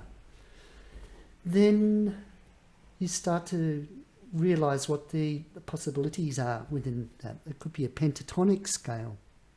It could be 3 notes. And you start having a dialogue. If you're by yourself, you're starting to have a dialogue with the last thought you had, or a thought that you had 10 seconds ago or 2 minutes ago. I remember I did that. I'm going to do that again, but slightly different this time. If that's a dialogue with your own mind. If you're playing with somebody else, you respond to what somebody else plays. You try and play what they play. They try and play what you just played. It may not work, so something else comes out, which leads to the next thing. You may find yourself laughing. That's great. You know, it breaks the ice, and it breaks that sense of expectation, and that's what I'd recommend. And make it short, and just imagine that you're playing with an impermanent form. You know, so it's playing in the mud, it's playing with plasticine, it's playing with Lego. You know, it's see what this looks like. Don't like that? Okay, throw that away, try something else. And another thing I like to talk about with kids or anybody improvising, I used to love watching people play to work with people working with clay. So someone with a potter's wheel will dump a lump of clay, and there's water, and there's hands, and they'd put the hands in the middle, and there's a hole that starts to appear, and they start getting up the sides and shaping it. Now, it doesn't look like a pot for a long time. It doesn't look like a jar, doesn't look like anything. Do they pick it up and throw it away? No, they keep working with it. So the thing about improvising is whatever you've played, whether it's good or bad, it's behind you. There's no getting it back, ever. So what can you do to make it sound good? You can do it again. You can play it again. So you squeak. You didn't mean to squeak. But if you squeak again and then play a little scale passage in the middle, and then you squeak again, slightly different pitch. So there's another element. And then you put a multiphonic in there, and then a bit more scale. You get this dialogue of ideas. And so slowly you learn this control over the elements. It's like doing that with the clay. It's never really finished until you press the stop button. And then it is what it is, you know. So Yeah. I listened to the Phoenix Central Park on the bass clarinet. I love the sound, but I'm aware that my chops are getting quite tired by then. And so when I listen to that, I think, oh gosh, it sounds like I'm getting tired. You know, things like that. So parameters. Make a list of things that you like to do. Make a list of little bits of repertoire you like. Yeah, it's just So like little quotes or like quotes, yeah. And you'd be amazed how original it starts to sound really quickly, even though you're starting with that little starter culture of something that you know quite well. You need to let your fingers lead the way a bit. Your ears start to realize that if you do this with your fingers, that sound is going to come out. So that becomes a controller. That becomes something where you know you can influence what's going to happen next. It doesn't happen straight away. So there'll be a lot of, you know, accidents, some of them happy and some of them sort of, what happened there? And that's okay. And it's all part of the journey. I really do think so. Yeah, you need to give yourself that permission. It's as simple as that. Nice. No, thank you for that. It's a very insightful response. And, you know, it's one of those things that, particularly for, say, the more classically orientated player, like it's always a very daunting ask for them to, you know, improvise on the spot, because as soon as you mention that, you can literally see the blood leaving their face and they'd turn white. I know, for instance, I did an SSO gig and there was one of the guest artists they had actually asked the orchestra to improvise something, and you could hear a pin drop in the concert hall. And it was just it's an interesting sort of insightful way to explain it, I guess. It's a cultural thing, and it has a lot to do with having to get stuff right. Yeah. You're being paid to get stuff right. I actually find it quite hard to play the same bit of music twice the same way now. So, you know, it's whatever you practice is what you get good at. But the thing is, I try to explain to any classical player, they've got so much repertoire, so much vocabulary at their fingertips from what they've practiced. What they've learned to get right is source material. It's there. So it really comes down to giving yourself that permission. And I think in an orchestral context, it's the hardest, because you're surrounded by your peers who all have that same aim of just getting stuff right. Or that's not kind, because it's got so much more to do with interpretation and musicality and reacting to the ensemble in the moment, the conductor, the dynamics, all of that. It's not as if you're just running a program and not thinking about it. So it's very creative, but in such a different way. It's the generation of material is not there in the same way. The really good classical soloist will approach a piece almost as if they're improvising it. They'll know it so well that they can... I've heard really good concert pianists talk about this, the way they'll respond dynamically to the acoustic of a room and how many people are in it and the mood of the day. So they'll play Prokofiev's second piano sonata in a different way because of all those factors. But still, the notes, they're the notes, aren't they? Yeah, you know? yeah. So start with not too much expectation, and with orchestras, I find if they're asked to improvise, they'll usually find one thing that works, and once that works, they'll play it that way every time. Yeah. Just so that's tick that box. For that call, that's what they're doing, so that they can get on with that tricky solo in Mahler too, you know? Yeah.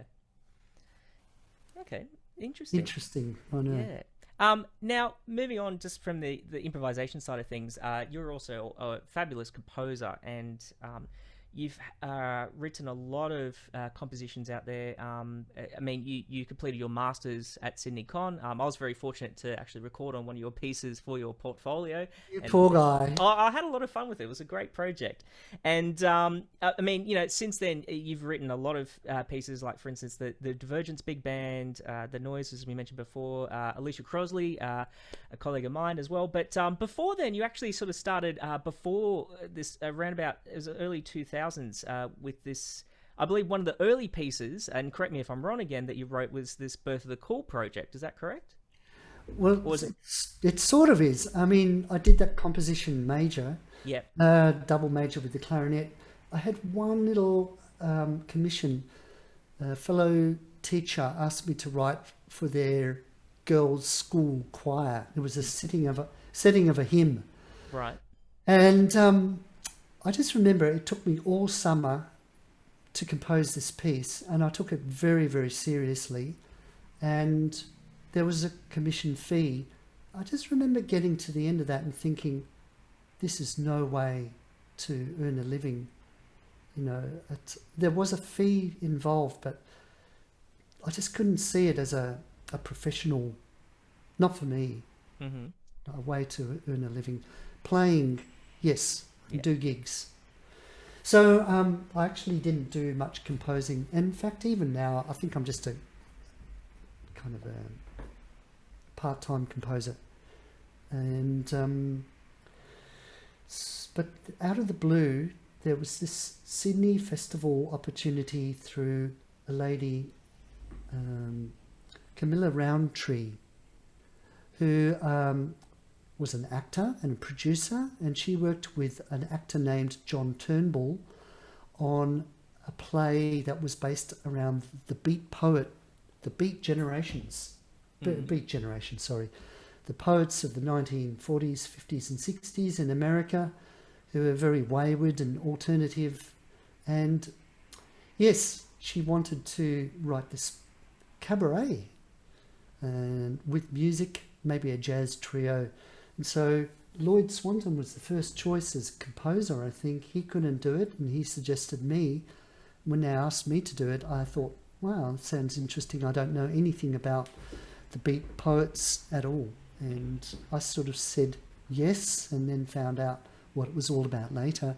It was a very good opportunity because I got to write the music for a jazz trio and work with a very good actor speaking the poetry and the narration and setting those words within the music. So not songs with melodies, but pieces of music where the words had to fit. And it was originally about 90 minutes in length and then got cut down to 70 minutes for further stagings. And Steve ARIA played double bass for us, and Fabian Hevier played drums and a bit of vibraphone actually, and some bongos and congas. They were the favourite instruments of the Beat poets, the bongos. Yeah, very kind of very hip. You very always hippie. associate the bongos and a beret and the dark That's it. sunglasses. Yeah, yeah. So I learnt all about those outrageous characters, Ginsberg and Burroughs, and on the road, and it was a lot of fun, so much fun, and it was a big deal, and took me a long time to get that up and running. Mm. And we'd love to do it again. I think it gets harder and harder to think about where to put it on and how to put it on and how to finance it. But back then, yeah, it was great to do that for the Sydney Festival at Riverside Theatre, which was one of the best places to put it on. And then John and Camilla was responsible for getting us over to Edinburgh to play at the Fringe Festival there for several weeks in 2005. And then as a result of that, we got an invitation to play in Recklinghausen at a festival in Germany the following year. I think they lost a lot of money getting us over to do that, but we had a great time doing that. And yes, and that was a good way to get back to composition and lead the band as well, and involve all my horns, the bass clarinet, the alto sax and the tenor and the clarinet. Yep, the whole family. Yeah, it was really good fun. Yeah. Interesting. Now, you're, as I said, like since then you've sort of been writing bits and pieces for other performers and works that involve yourself as well. How does your composition process, or if at all, does it differ to your improvisation process? Do you find it's a similar approach in terms of like you'd improvise something and notate it, or do you have a completely different method in the way that you would approach notating a piece? It's often very different. I usually compose by playing something on the piano. Okay. Yeah, that's usually my instrument of choice for compositional ideas, and write out quite slowly using the pencils and paper. Occasionally I will play something on a wind instrument and record it. So occasionally ideas will come from something that feel natural to improvise, and then I'll work with that. But the piano is more common. And then working away from the piano, sometimes going back to the piano, using pencil and paper. And then towards the end, somewhere between about 2/3 mark, I'll go to the computer and start using Finale. Notation software, which will help me hear some of those ideas in real time, because my piano playing is glacial at best. And so I can get an idea of pitch and rhythm, even though the sounds are awful. And I try not to listen to that too much. Then I might end up doing the last third of the composing actually on the software, because I'm quite quick at putting that notation in there. With improvising, it's more like doodling. I do try and think compositionally, but the thing about composing is you can look at the beginning of a piece of music quite objectively and decide how that's going to affect what you're writing at this stage of the composition. And you can go back and rub out something, or decide not to incorporate it, or delete it. So interesting to see how composers worked in the past and still do. When you see sketchbooks, Stravinsky, he'd scribble out bars so you can't actually see what was there. Webern, you see a book of his sketches, it's a very neat cross through a bar, as to say, no, not this time. But you can see everything that's there, so it might be useful elsewhere. So interesting, that stuff. So I find it's really interesting to write down all sorts of things and then think, well, actually this sketch on page 6, that might be a good way to start it, actually. Whereas in the old days, I used to start at bar 1, and then whatever followed from there. So quite linear in your approach. Yeah. And if I didn't like something, I'd cross it out and then keep going. But it would always be linear, not so much nowadays. Okay. So it's quite different. Yeah, but each time I do it, especially if I haven't composed for a while, it's like I've never done it. I think, how do you compose? How do I get started again? And it's this terrible thing of doubting the whole process and your ability to do it, really. So I should never stop, because it's so hard to get started. Now, being a performer as well, you would have a interesting take, I'd imagine, in terms of the interpretation of other people's music, being a composer and an improviser as well. Do you feel like that plurality, word that you used earlier, in terms of being a composer, improviser, and performer, when you're interpreting a piece of music, do you feel like the aspect of being a composer and improviser has an effect on the way that you would interpret someone else's music? Probably only in the case of improvised music or original music where there's some improvised input. Other than that, I'll try and adhere to the style that anybody else in the group would. Like if it's a musical and having to play, woodwind 2 in a musical, I'll try not to bring anything that's personal to that if I can help it. If something else comes out, I'll be interested. I'll be interested in checking out the compositional process.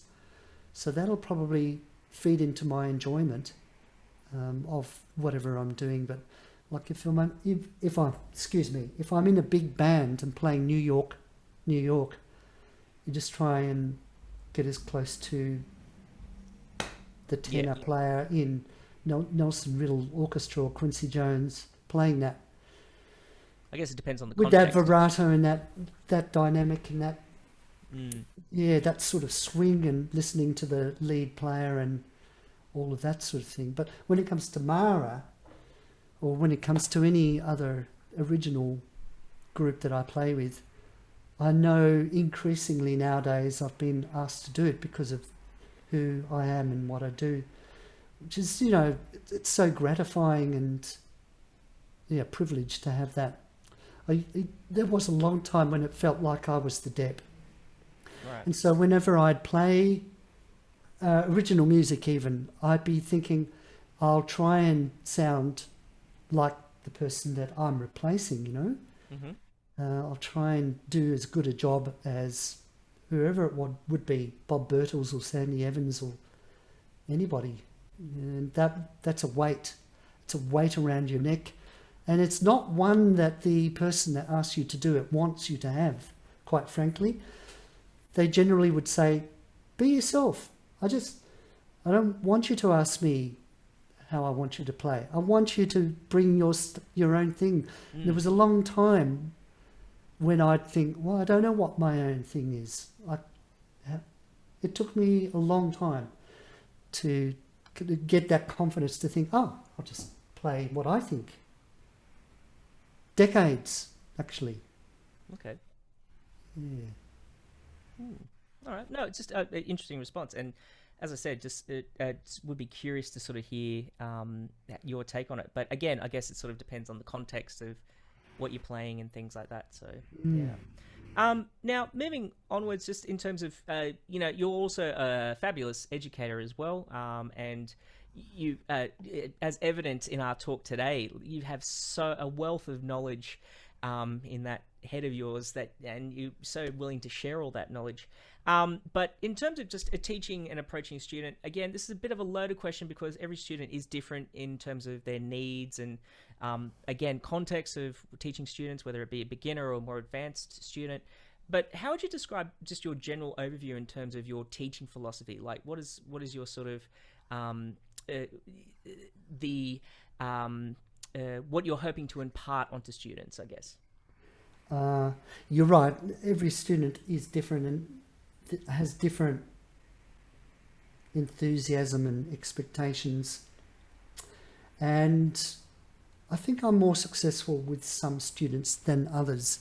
And I don't think my method, if I have one, is equally suited to every student. And I think I'm sometimes a little bit too improvisational in my teaching approach.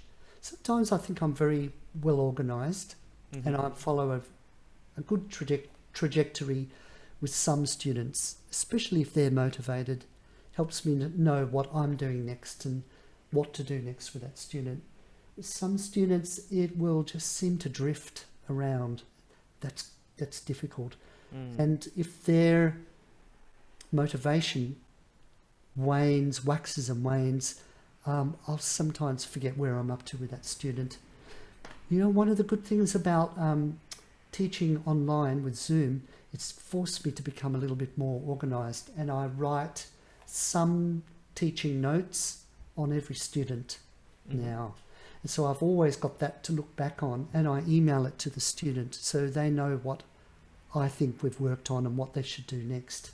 Yep. But the interesting thing about every student is learning, A, how they think. We talked about that a little bit earlier. But B, kind of their belief structure in what they think is possible, and how that can be transformed, and how habits, good or bad, but usually the bad ones, can be very slowly changed through regular suggestion, but not being too hardball. I've had students with very, very poor habits that have come to me full of energy. There's one student I can think of, he didn't tongue. So he started every note with his throat, with the glottal stop. He puffed his cheeks. His fingers came a metre off the keys for every note, you know. Everything was wrong, except he just went for it. Every piece, he just blew his little heart out. And so it was just that thing of mustering that particular individual's enthusiasm and energy, and slowly directing that towards learning how to, you know, let's try this. Have you tried that? Are you able to touch the reeds, you know, with the tippy tip of your tongue, etc., you know, and making people aware of things. Yeah. But the self-belief thing is very important, because I think a lot of our adolescents don't believe that they can be any good. They have no evidence. Yeah. What evidence have they got that they can be better? What evidence did I have that I could be any better until I gave it a go? It was a punt. It was a stab in the dark. Duncan Abercrombie said to me, "You've got to catch up or you can't stay here." I said, "All right, let's give this a go." Yep. But that came from a desire. If you don't have that desire, where is that motivating influence? Yeah. They've got to want to do it, and they've got to want to focus. If a kid can get really good at a video game, online game, it's because they can focus on it. They love it. It hooks them. If you've got to find a way to make them feel hooked on something that makes them think, I want to do more. I want to play more. I want to see if I can do the next one. For some, it's the next exam. For some, it's the next page in the book. For some, it's keeping up with the kid at school. Yeah. It's interesting. Yeah. And some people blossom after, just kind of, as you know, probably just going on for quite a lot of years, especially in high school, hardly doing anything, and perhaps getting worse. They're actually getting a little bit worse as they get from year 7 to 8 to 9. But then suddenly comes to year 11, 12, they're still there. They're still in the band. Yep. And suddenly, I think I'll do HSC music. And you think, but suddenly all that teaching, all that nagging comes back to them, and they go, shh, hopefully anyway. Yeah. And they start making that progress, and they realise, oh my goodness, if I put this time in, things are going to get better. And so that's so interesting, isn't it? But that's not talking much about method. I wish I had a little bit more method, but I'm really slack at making the kids do their scales. I'll usually put it down as a requirement, and I'll usually give them method after a while. And the more they'll go down that track, the more I'll say, now you can do this. Let's try doing this, and let's try approaching it from this point of view, using the metronome. Some kids hate it, some kids love it, you know. And all the things that motivated me, some of them just fall flat on their face. They don't care. I'm not interested in that. I don't want to know. Okay? Right, moving on, Yeah, move on to the next thing. The path of least resistance, often, I'd say. Yeah, so interesting, isn't it? What do you think? What's your experience? Oh, well, it's not my Q&A, so I don't have to answer that. But I mean, in terms of... When's that going to happen? I haven't got anything interesting to say. But I mean, for me, in terms of philosophy, I think you're right, spot on. Like, you know, it sort of really depends on that student, and, you know, you can't really sort of give one method to all your students, because you just no way it's going to work. So you kind of have to, I think, in terms of teaching, one of the things is there's an element of what I'd like to sort of impose with my students is an openness and a willingness. So just sort of encouraging them that, you know, there's no such thing as impossible. Everything's on the table in terms of music, whatever they want to do. And, you know, it just sort of, you know, leading them, it depends on the student. Like if it's a beginner student, obviously you need to sort of coach them up with the fundamentals and the foundation in order for them to pursue things that they want. But more advanced students, there's an element of correcting some things. Sometimes you inherit students that may have some issues, and you just have to sort of go, okay, well, we need to fix this and this. But musically, you know, I don't necessarily force them to do one thing or another, but just sort of saying, okay, what kind of instrument music are they into? And they say, oh, we'll do this and do that. So, okay, well, that's cool. Maybe you should do a bit of listening here, or, you know, give them like some little exercises and things to start them off at unwittingly knowing that they're improvising, you know, and just thinking it's part of the norm, so that later on when it comes to getting more involved in that thing, it's not a big scare tactic. So, yeah, anyway, that's sort of... I digress. That's my nutshell. No. It's all part of it, I think, and also it can become much more of a dialogue. I've had one or two students that have been so advanced in various facets of their playing or musicality that I've had to hand them on, you know, to other people because they're beyond my scope of ability, or it's felt that way. That's for sure. Yeah. No. But others, it's much more of an interesting dialogue. They actually think of the music in a different way that you can't say that's wrong. It's just another way of interpreting the playing, the breathing, the staccato length, whatever it might be. Yeah, exactly. Phrase length. Now, just another selfish question, but again, I'm sure there's a lot of curious listeners out there. You play so many different woodwind instruments to a high degree. Yeah, all the clarinets, pretty much, all the saxes, the flutes now, including the alto flute is your recent acquisition. How do you, what sort of things do you practice, or how do you approach sort of maintaining that high proficiency on all these different instruments at the same time? Or is it possible? Yeah, well, I mean, I think it's debatable whether the same standard gets maintained relative to if you were just playing one instrument or one family. So I think specialisation has a lot going for it, and I do think that there's some area of compromise. It's inevitable because of what your muscles are required to do for various instrument families. But for me, the reason for taking on new instruments is simply that I love toys. I love learning how new things work and getting to know that new range of a high or a low instrument and how it feels and responds. And I think with each new instrument, ideally, I've tried to give more time to that new instrument than the other ones. So I think I feel it's essential to be very well grounded in one instrument before you start taking on new instruments. Yeah. And then when you take on that new instrument, all of the other instruments recede into the background a bit, just maintenance, and you put most of the hours into that new instrument because, well, that's been my experience with things like the baritone saxophone, for instance, which didn't come naturally for me. Still one of my weakest links in the saxophone family, but also the flute. The flute, I really doubted for a long time that I had the physiology to get a sound on the flute. I thought I had too pointy, whatever this bit of physiology. Oh, like the teardrop thing. The teardrop. Yeah. I thought that got in the way of the hole, and it can, but it needn't.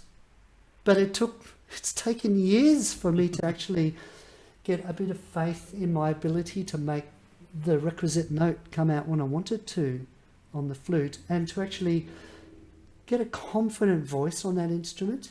It's my weakest group. One thing I do like about the flutes is, though, there's no reed. The flute is in concert. It's small and it doesn't hurt.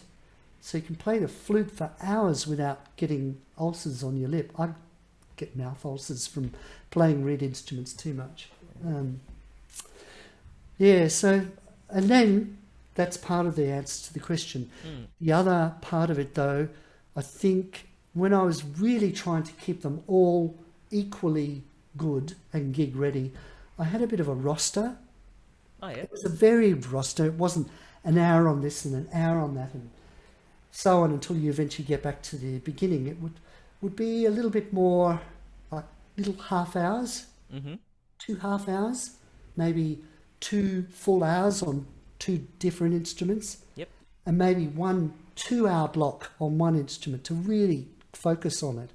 And then I'd start again with 2 little half-hour slots. So like, what does that add up to? 4 hours before it starts repeating. Right. And then so over the course of a week, I might find myself playing a flute for half an hour here, an hour there, and maybe at the end of the week, 2 hours. And soprano might be an hour, soprano sax. And then later on there might be a half hour, and that's it until you get your 2 hours later, so on. And so I'd rotate, it's part of my strangely obsessive compulsive way of getting around things. But I don't do that anymore. Okay. Really, nowadays I will just play the instruments I need for the upcoming gigs. Right. So if I know that for the next month or 3 I need these instruments, I will play mainly just those instruments, unless I just feel like having fun on something else. Yeah, for the sure. fun of it. And I don't think I'm half as disciplined as I used to be, but I go through phases of technical practice and then just having fun, or just practicing what I have to, just a few long notes and a few scales. Yeah. And the saxophone suffers the most, I think. Okay. Clarinets and the flutes would get the most technical practice. Saxophones, the least, I'd say, nowadays. But I'm really interested in the physics of the saxophone. I'd love to talk to you and some of the other more classical players, as well as the other jazz players, about how to get a homogeneous sound, how to get really good octaves. And not just octaves, but sixths and fifths, falling, taking off the octave key, making that very legato, all those kinds of things that I think classical players do so much better than jazz players do, because we meld our embouchure, we change so much more, in and out, up and down, bigger tip openings. It's almost like it's a different instrument. Well, on jazz setups, there's a lot more flexibility, so there's a lot more room to maneuver, so to speak. So with the classical ones, because it's traditionally a more closed opening, there's less room for variant, I guess, in terms of movement. Yeah, I think different results are possible with each. Yes. And I'm just fascinated by that, and the extent to which you can accomplish or accommodate some of those classical techniques in a jazz setup with jazz mouthpieces and reeds. I feel like I can talk about these boring things, saxophone Q&A. Of course it can. That's the whole point of it.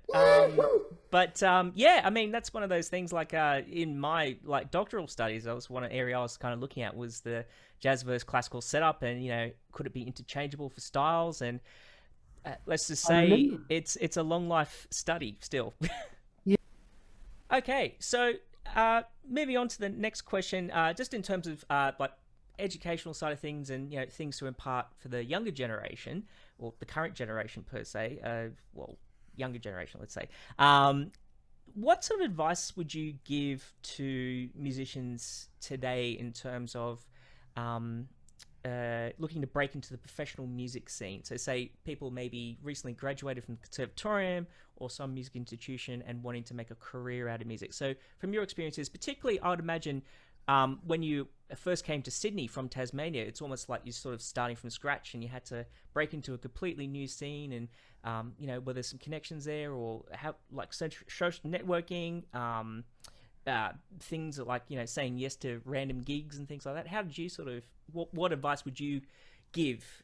And well, some musicians, when they study, they will become specialists and they'll be very good at what they do. And they'll be exceptional. And so their path will be clear. That's both good and bad. Like, I know I've had some musicians who they're going to be great orchestral musicians. But how many opportunities are there to be that? And I think that was something that occurred to me when I graduated from the conservatorium. I was lucky to have that work with TSO, quite a lot of it, and they got me in as their orchestral librarian as well. And I did one audition. I did one orchestral audition for the Opera and Ballet Orchestra here on clarinet. So I flew up to Sydney. I went for the second clarinet job, and I think I got into the second round. It felt really good. I was really quite optimistic. But then slowly over the months, once I got back to Tasmania, I thought to myself, when's the next opportunity to audition going to come up? I thought, I can't live my life like this. I can't just be keeping my orchestral excerpts at the ready in my Mozart concerto. It's just, how long can you do that? So you need to get on with your life. You need to get something happening. So you need to be, I guess, realistic about what your skills are, and don't discount ones that aren't the primary focus. So if you think, yes, you can play this instrument very well, but let's say you've got really good skills in marketing or recording or a second instrument, or you might have a nose for something that wasn't part of your course at all. So you didn't spend 3 or 4 years honing that craft. You just have this other skill. Harness it. Think about what you can do with that, and don't discount anything. If you can be versatile, if you can turn up in different situations, if you can be flexible, if you can work with composers, if you have an oral ability to pick up something because you've just heard it and you can play it the first time without someone having to write it down for you. These are great skills to develop that make you more employable, to be able to play more styles. I mean, I found it very hard to get into rock tenor, to get that rock sound. I don't think I ever became great at it, but learning the Brian Ferry stick together tenor solo was a big deal. That was hard. And Blues Brothers shows. Yeah. And little cafe gigs doing jazz, honing my craft, doing that, learning to play those complicated second tenor parts in big bands. Yeah, those the are hardest nightmares. The hardest book out of them all. What's all the leftover notes in the harmony? So you're just dealing with all these random notes. Very disjunct and chromatic. Played on its own, and it makes no sense.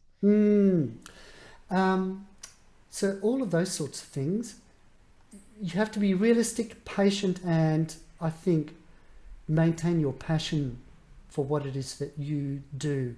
Make sure that you don't end up with too much either regret or what's the other word if you're just disappointed? Your bitterness. Don't become bitter. Don't let that creep in, because it's very easy. It's very easy to become disheartened with lack of opportunity in the scene. The more skills you have and the more able you are to create some of your own opportunities in the scene, the better. I think with me it started very slowly in the Sydney scene because I didn't go to an institution, a university here, so I didn't know many people, and I'm by my nature I'm quite shy. I was much worse back then. So I'd go to jam sessions and I'd just summon up the courage to say, can I play on this next tune? But apart from that, I wouldn't really say boo to people, you know. So that really holds you back. So if you're a people person, then you can get out there and actually talk and have a drink. Well, that's good. But if you're not good at that, then try and just be a nice person at least. And make yourself available and visible and hearable, and go with those sort of opportunities. So I really feel for people that are coming up through the system now, people that have just graduated or in the middle of graduating now, and what's going to happen for them. Because it was always hard. I kept hearing stories from some of my colleagues when I came to Sydney and started playing in big bands. And they talk about the heyday of the 80s or the 70s, you know, musicians that would do 2 or 3 sessions or playing in the Channel 9 show band and sessions and then gigs late at night, and they'd buy their second house, you know, but they'd also lose their second wife because they were never home and they were always out drinking and having great times with their friends, you know. By the time I got on the scene, all of that had finished, and so it feels like it's always been quite a limited, difficult situation. So whenever I hear people say, well, it's much harder now than it ever was, I think, yes, but it's a bit of a shapeshifter because things have always been hard from one view or another. I think hopefully as you get older, you make and discover more connections and opportunities to do things, and then you can help hopefully a few other people along the way.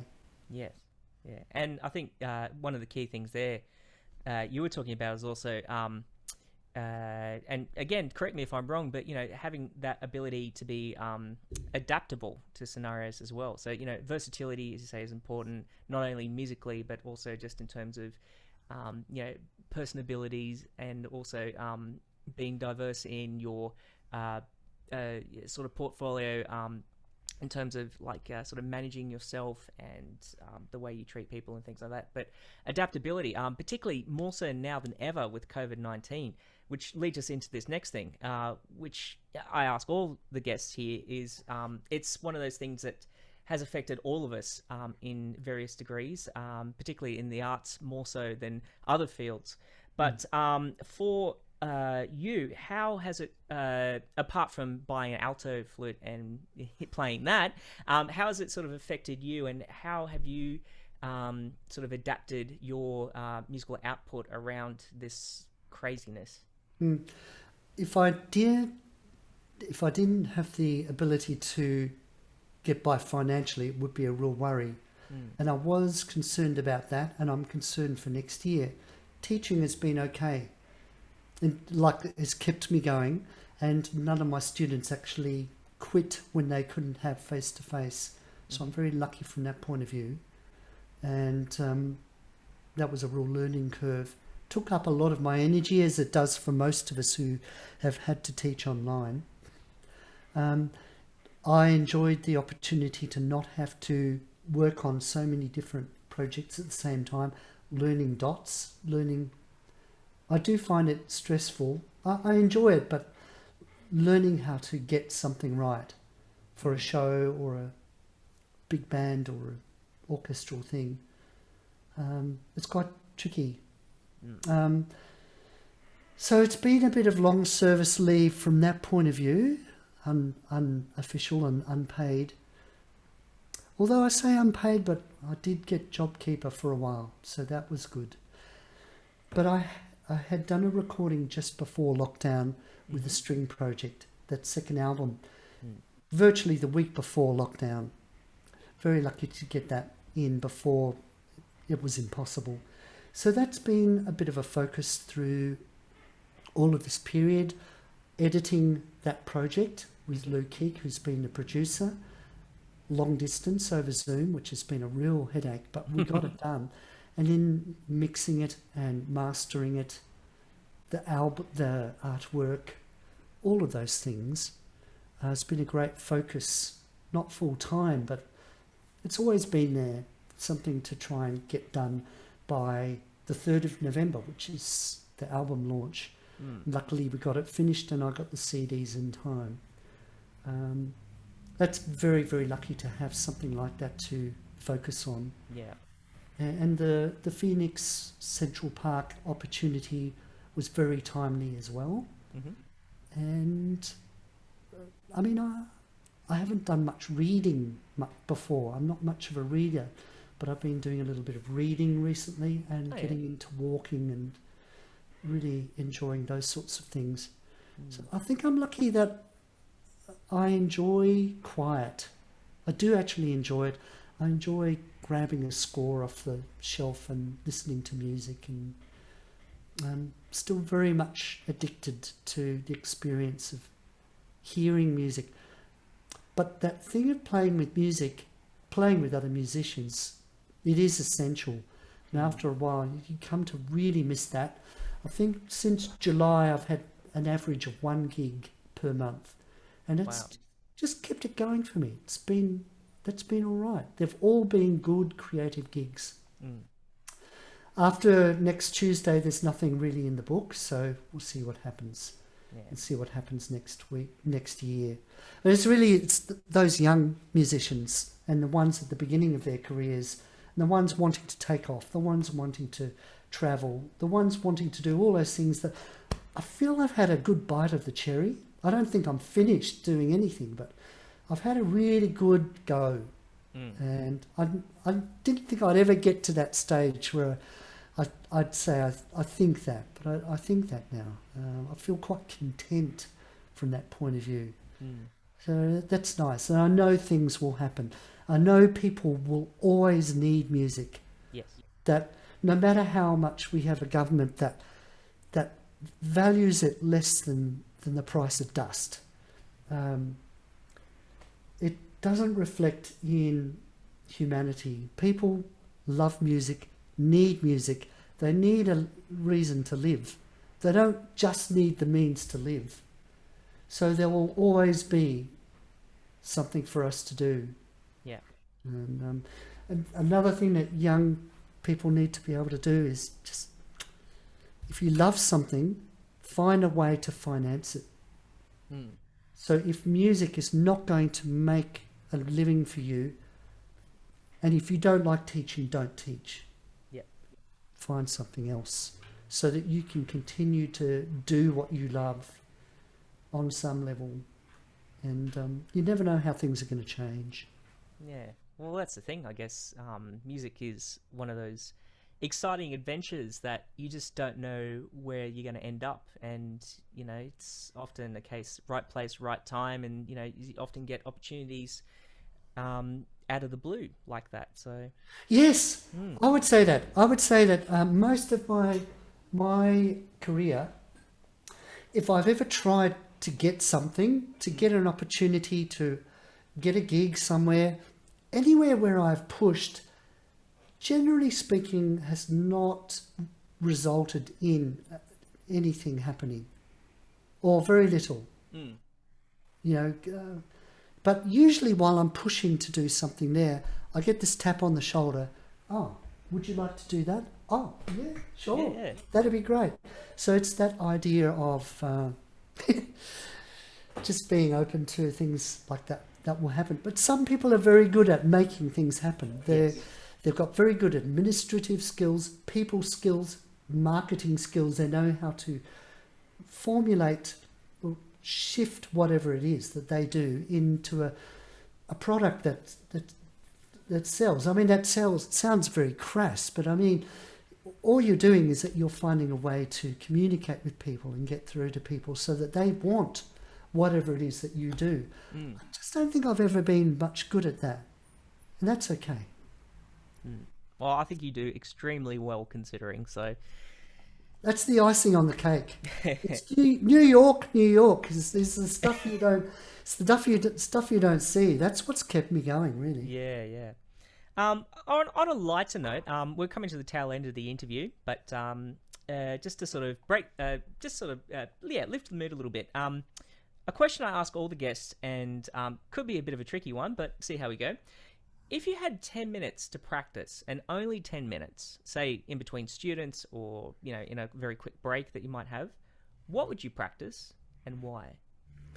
Look, I remember Andrew Robertson's answer to this. Yep. And my answer's kind of the same. So it's more likely to be improvising than anything else. Yep. But not solely that. And he talked about playing on a tune, in other words, playing a jazz standard, improvising on the chord changes, which I would probably do as well. Or it might be something a little bit more textual and not necessarily in an idiom, like a free improvisation. But it's just as likely to be octaves or intervals, or some sort of scalic thing as well. It's more, it could be one or the other, really. Or a cup of tea. There is that too. I guess it depends how long a day you've had in between 10 minutes. But it is lovely just to experience the limits of your instrument, to play a low B flat or low A on the barry, or long notes on the clarinet, or octaves on the flute. I mean, it's a lovely sensation. It's physically, you hear it and you experience the back pressure in your throat. All those sorts of things. So long notes, or just whizzing around the horn, just blowing the cobwebs out and just being a fool. Nice. Nothing wrong with that. All right, Paul, thank you so much for your time this afternoon. It's absolute pleasure talking to you, and for you to share your experiences and insights on music. And as I said, it's you're one of the people I've been meaning to catch up with for a very long time. We catch up now and again, but having a conversation like this is such a rarity and an absolute treat for me, and hopefully a treat for everyone else watching this. And again, you're very generous with your time, and it's just amazing to have an opportunity like this. So thank you so much. How obviously you've got your album coming out next week. How do we sort of get a hold of this particular album? And apart from that, what are some other ways we can sort of keep in the loop with what's happening with Paul Cutlan? Right. Well, first of all, I've got to get back to you with the thanks for, like I said at the beginning, your initiative to get this series of question and answers going. And it's time out of your day. It's more than this time too. It's the time researching, and I love the range and variety of people that you're talking to. I'm slowly working my way through it. I hope you managed to get to talk to Sandy at some stage. Oh, she's on my list, definitely. It's hard to get hold of her, but she would be great too. So the album is being launched at Old 505 Theatre. Tuesday the 3rd of November at 8:30, and also on Gig Stream. I think it's called Gig Stream or Live Gig Stream. Okay. .com. There is a link to that on the Facebook page of the event that I've made, and also you can look up venue505.com. And both links to the actual concert and the live stream, which is only live, it's not available afterwards, right, are available. The album is available from paulcutlan.com or paulcutlan.bandcamp.com, or the label, Jeremy Rose's label, earshift.com. He's another guy with more energy than I can imagine in one lifetime, going to so many disparate projects and being such a great musician. And a record label and a young family. Oh my goodness. How does he juggle it all? Jeremy Rose. Yeah, he's also on my list, but yeah. Yeah, incredible. So he put out this album. And paulcutlan.com has a fairly up-to-date concerts tab. It's nothing special. I just made it through wix.com. And it also has a subscribe button where if you go onto my email list, you're most likely to hear about my gigs that way. If once a month I'll put out something through that. All right. I try not to hassle people too much because, I mean, we hear so much from so many avenues about what's going on. It can be daunting sometimes, so much going on.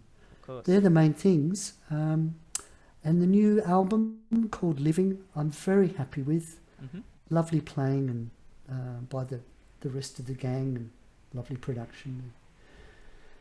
Hope people, enjoy it. And thanks so much for your time. It's gone on a long time, this interview. It's not the record though, so that's yeah, it's fantastic that this opportunity is here for me to put some of my thoughts on the repertoire and hopefully not beat about the bush too much, Of course. All right, well, again, thanks so much, Paul. I'll be posting links to all these the websites that you mentioned in the YouTube link as well, but I'll certainly be buying a copy after this and after a bit of editing on the video. But again, thanks so much, and thank you all for joining us for another Q&A. We have some exciting guests coming up in the next few weeks up until the end of the year, and in the new year, well, who knows what's going to happen. There's some talk on some exciting projects, so watch this space. So again, thank you to Paul, thank you to everyone for attending, and we look forward to seeing you at the next Q&A. Thank you.